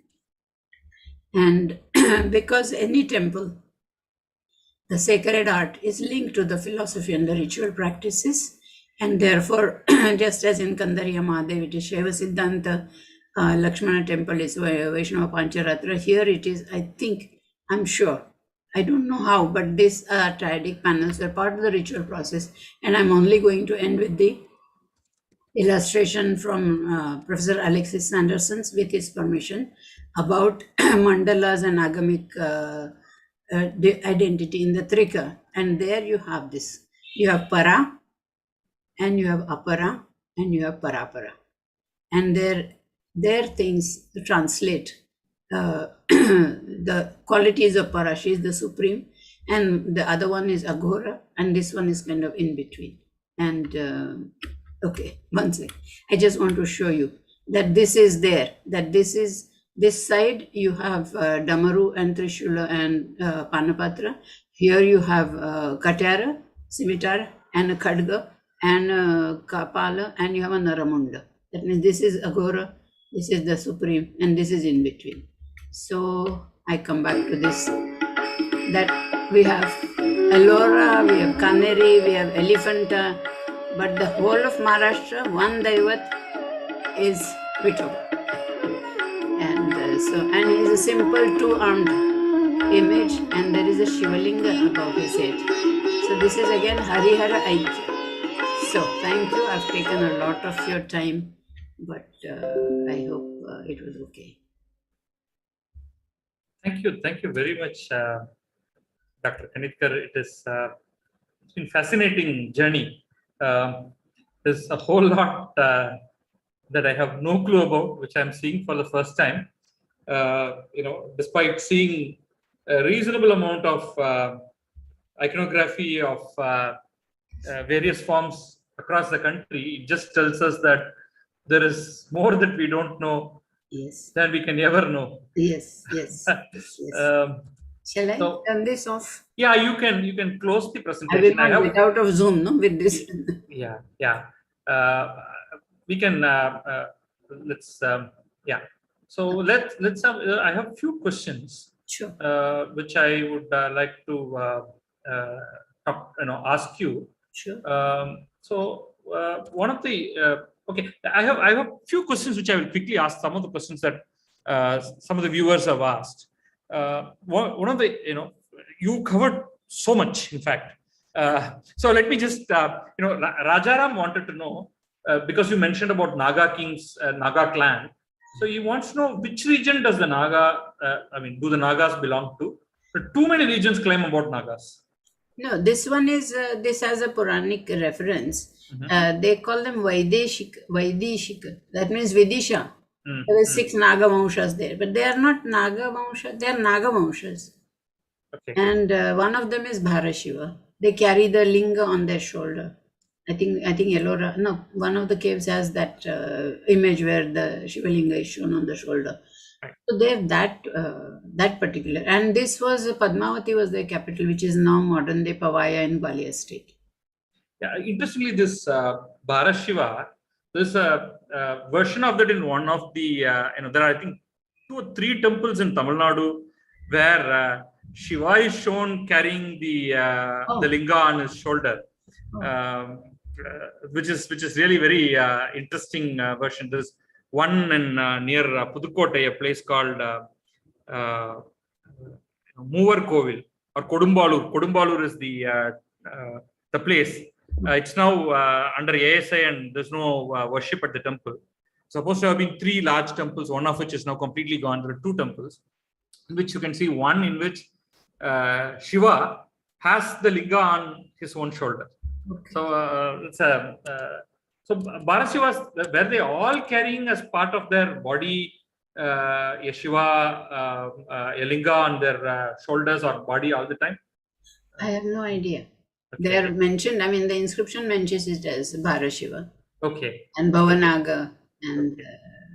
Right. Some of the early images that you showed, particularly the Kevala Narasimha, the power that it brought. Exactly. And the fact that it is earlier than Devgad, which is what you mentioned, yes. Right? Is it also earlier than the Udayagiri or is it post Udayagiri? Contemporary. Contemporary. Okay. Almost contemporary. Okay. That is why I showed it, juxtaposed. Right. And the Varaha, you can see subsequently in the Madhya Pradesh region in particular, there are so many of these zoomorphic forms of Varaha, be it Iran or Khajuraho much later, and many other places there. So that was pretty much there as part of the larger Maharashtra region as well, was it? The Varaha, but the kind of Varaha you talk about, which is in Khajuraho, is Yajna Varaha. That means it is Brahmanized somehow. Somehow they don't want it to look like a wild boar.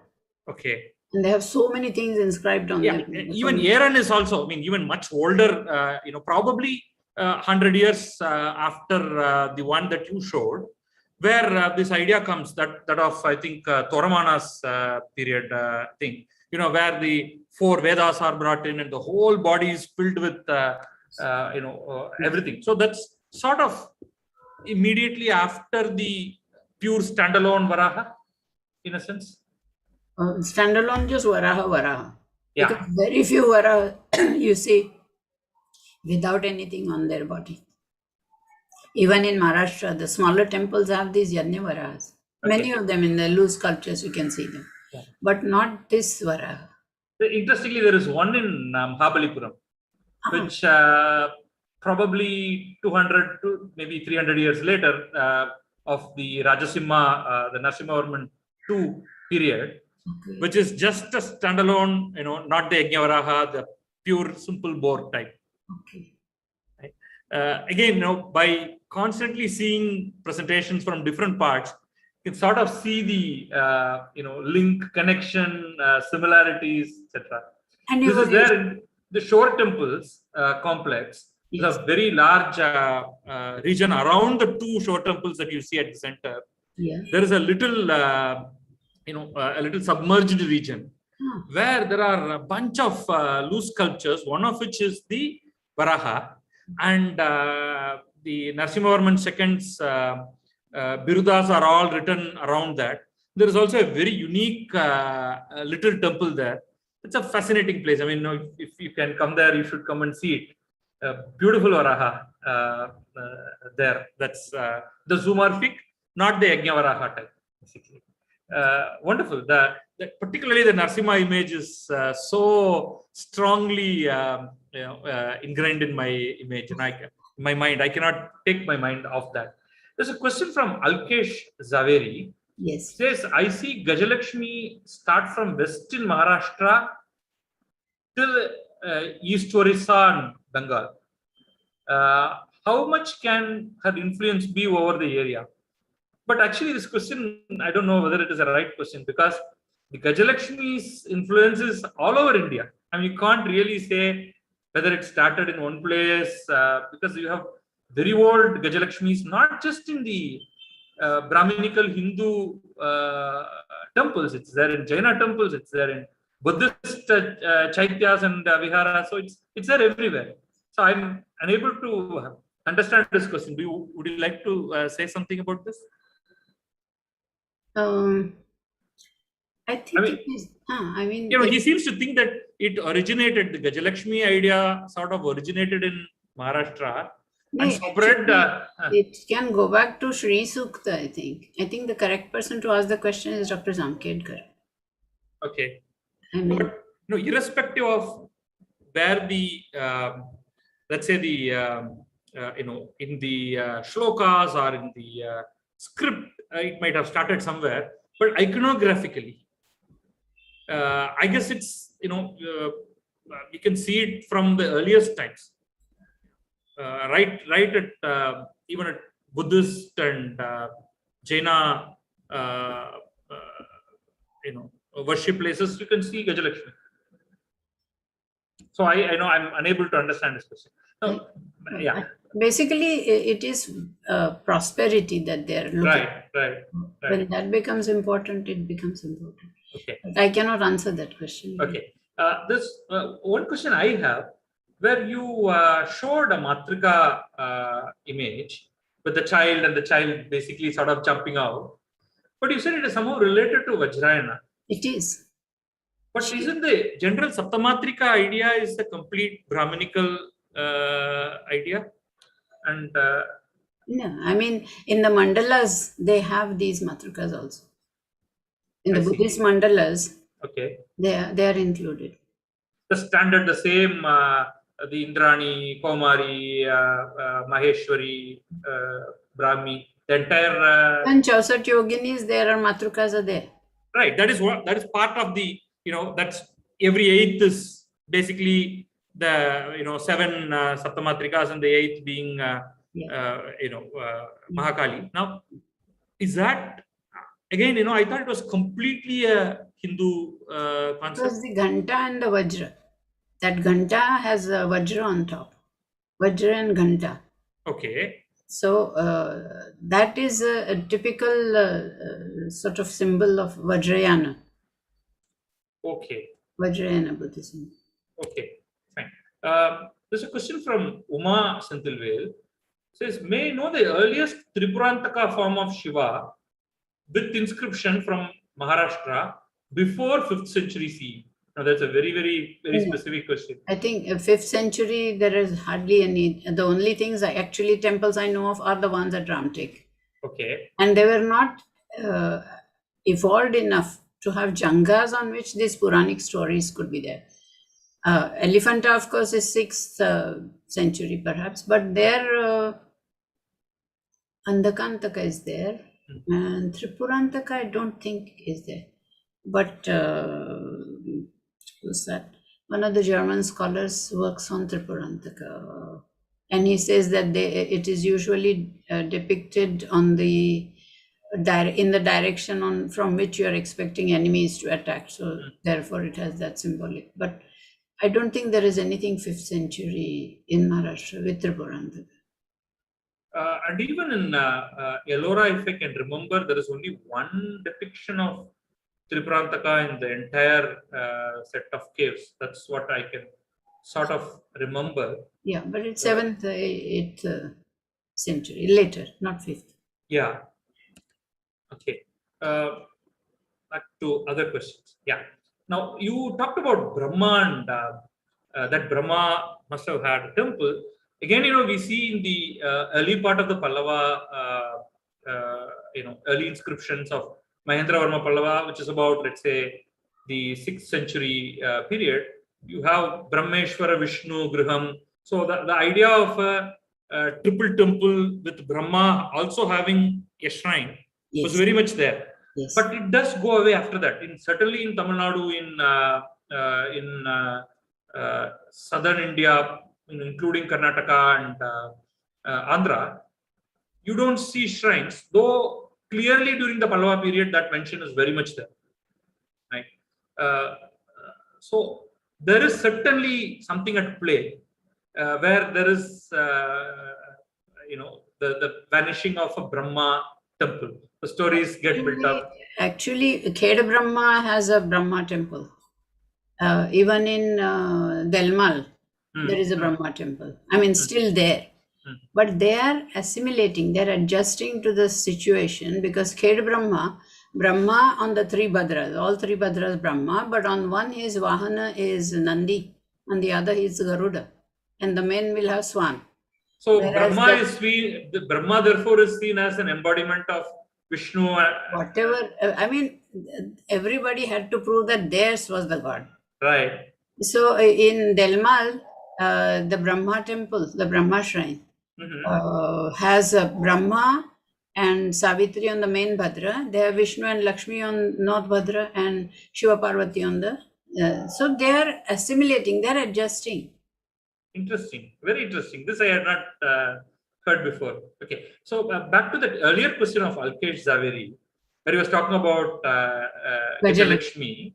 So he says his aim of the question is on the lines of, from Maharashtra to Odisha, is it connected to trade link?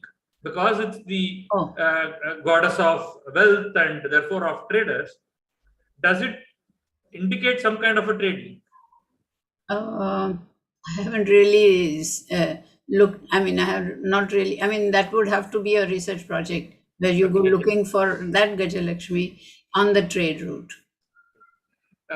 There's a question from Shubha Kandekar. Yes. It's about Harisena. Yes, your slide shows his reign as well as his father's, Devasena, as 475. As far as I know, Harisena ruled from 460 to 477. Because Shubha would know, because she's working on the Spink volume, and Spink knows all about Harisena. But the point is, I have reproduced what Mirashi has listed. Okay. So it could be plus or minus a few things, but the era is that. Okay. This again, one of the fascinating things that you showed is Changadeva's inscription on Bhaskaracharya. Yes. It's particularly very pleasing to me because I have this great interest in the ancient Indian mathematics and a very, very solid evidence of many of them we only see as manuscripts from Aryabhata to Bhaskara the first to so many others going up to Bhaskaracharya the second, and then much later mathematicians going all the way up to the Kerala school. Here there is an inscriptional evidence. Yes. And that is a very, very important one, and the way beautifully presented that the invocatory verse goes from the planets and then to the others. That was really nice, and I was really happy to see that. There's one more question. I have I understand the 24 forms of Vishnu, which you can see in lots of places, be it the Rani Ki Vav or a lot of places in Orissa, some very few places actually in Tamil Nadu. But this is the first time I saw the Shakti form of the 24. Vyuhantara. Yeah. And that kind of fits in, you see. It is not, she is there in her own right. Right. Vyuhantara were just as they were aspects of Vishnu. Right. Here you have Paravasudeva, right, who is beyond reach, like Parashiva. So you need something to create. Right. So then the creation, according to the Pancharatra, I think there is, I'm parroting it, I do not, but on the 5th night or something like that, she emerged and she creates the universe. So again, in the southern temples, in the Pancharatra forms, you certainly see the Vyuha forms of the 4 Vyuhas and the Paravasudeva, but never expanded into the 24 forms of Vishnu or the corresponding Shakti. Those are generally not seen in places that I have visited. So that way, this becomes sort of unique in places to visit, kind of a thing from an iconographic aspect. Again, wonderful. I mean, you have given so much about the places to see in Maharashtra, and you made one point, like you Maharashtrians don't talk much about the way perhaps people talk about perhaps the Udaygiri, Devgad, to the extent they are talked about. Something similar perhaps is not talked about in Maharashtra, but your lecture has certainly given us lots and lots of places to mark and visit. Actually, Dr. Zamkedkar was instrumental in that those areas of excavation, and I think he is coming up with a book. But our problem is a lot of our scholars write in Marathi. Dr. Zamkedkar writes in both. But then I think I guess there is a need to write scholarly papers which will have to be in English. Then there are books that will have to be eventually, somebody has to help in getting them out bilingually out into English, which can then reach out to a larger audience. Maybe easier, simpler, easy to read books, coffee table books. I mean, the need to really highlight places of significance. I don't know about other things, but you have just described my Bhuleshwara book. It is bilingual. Right. Both in English and in Marathi, simply because of this, because even Maharashtrians, the next generation doesn't read Marathi. Yeah. So really, yeah. Therefore, it is kind of the need of the hour. Right. Yeah, absolutely. And now that we are really seeing the connectedness of all this, exactly. Right? So if you when I really think of Saiva Siddhanta, though I know that it's the connection is there from Kashmir to Kanyakumari. If you ask people in and around, basically Tamil Nadu, they see Saiva Siddhanta as a sort of a Tamil concept, right? Similarly, Vaikanasa and Pancharatra agamic temples of Vishnu, it's again, we somehow sort of, when I say we, I'm talking about it from a Tamil perspective, that's pretty much basically you are talking about the Tamil Nadu Vishnu temples, right? But these were the fundamental texts of the whole country, right? And the connections that you brought today, they are really important. Of Khajuraho's Kandariya Mahadeva temple as a Saiva Siddhanta temple, as the Lakshmana temple as the Pancharatra temple. That's absolutely we went there. I mean, as part of Tamil Heritage Trust, our site seminar 2-3 years back, we went there, and despite looking at various books, etc., it never really struck us as a Saiva Siddhantik or a Pancharatrik. Dr. Devangana Desai's book, Religious Imagery of Khajuraho, is very clearly, actually that is what I have quoted again, that it is whatever is displayed on the temple is related specifically to that temple's whatever not every temple does this, but there are temples which are specifically, it is catered according to that. Unfortunately, many of these temples are not in worship, and therefore, where one of the ways in which, besides the iconography, the day-to-day worship models would have given us, what texts they are following, what kind of ritualistic practices they are following, would have given us, the connectivity to the underlying agama in addition to the iconographic form as well. But at Pondicherry and the French Institute, you have it has a blue label that says "Memory of the World." You have 10,000 manuscripts, and a lot of them deal with Shaiva Siddhanta. Right.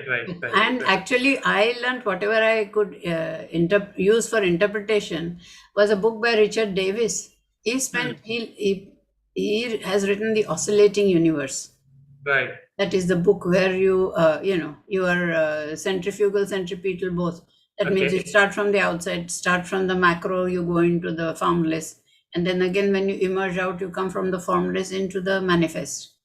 And it is his book, and he has studied in South India, and he spent years, I don't know how many, but he has very detailed description of the ritual, which is what I have used. Wonderful. There is a comment from Sarada Natarajan where she says, Brahma went into decline, or the worship of Brahma went into decline after Shaivism as Pashupata and Shaiva Siddhanta becomes mainstream with royal patronage. Have any comments on that specifically? In a way, royal patronage, of course, but then why didn't Brahma receive it? Because Brahma had become outdated. In the sense, he was still, all the ayudhas he had were related to the yagas, Tuk and Shruva, and that means he was still associated with Vedic religion. So in a way, it's like sending him to the Vruddhashram. He has become outdated. I mean, also the warrior clans started coming up.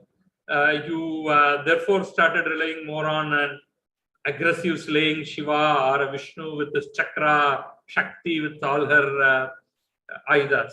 Probably. I mean, I don't know. Wonderful. Sorry, we have taken a lot of your time, and there are. I have taken a lot of no. It's absolutely fascinating. Wonderful introduction to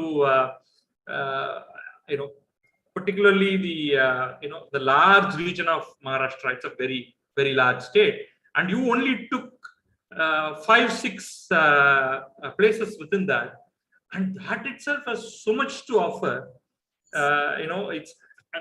I think in a way we are doing a disservice to Maharashtra when we simply say, "Hey, Elephanta, Ajanta, Ellora, maybe Aurangabad," and that's it.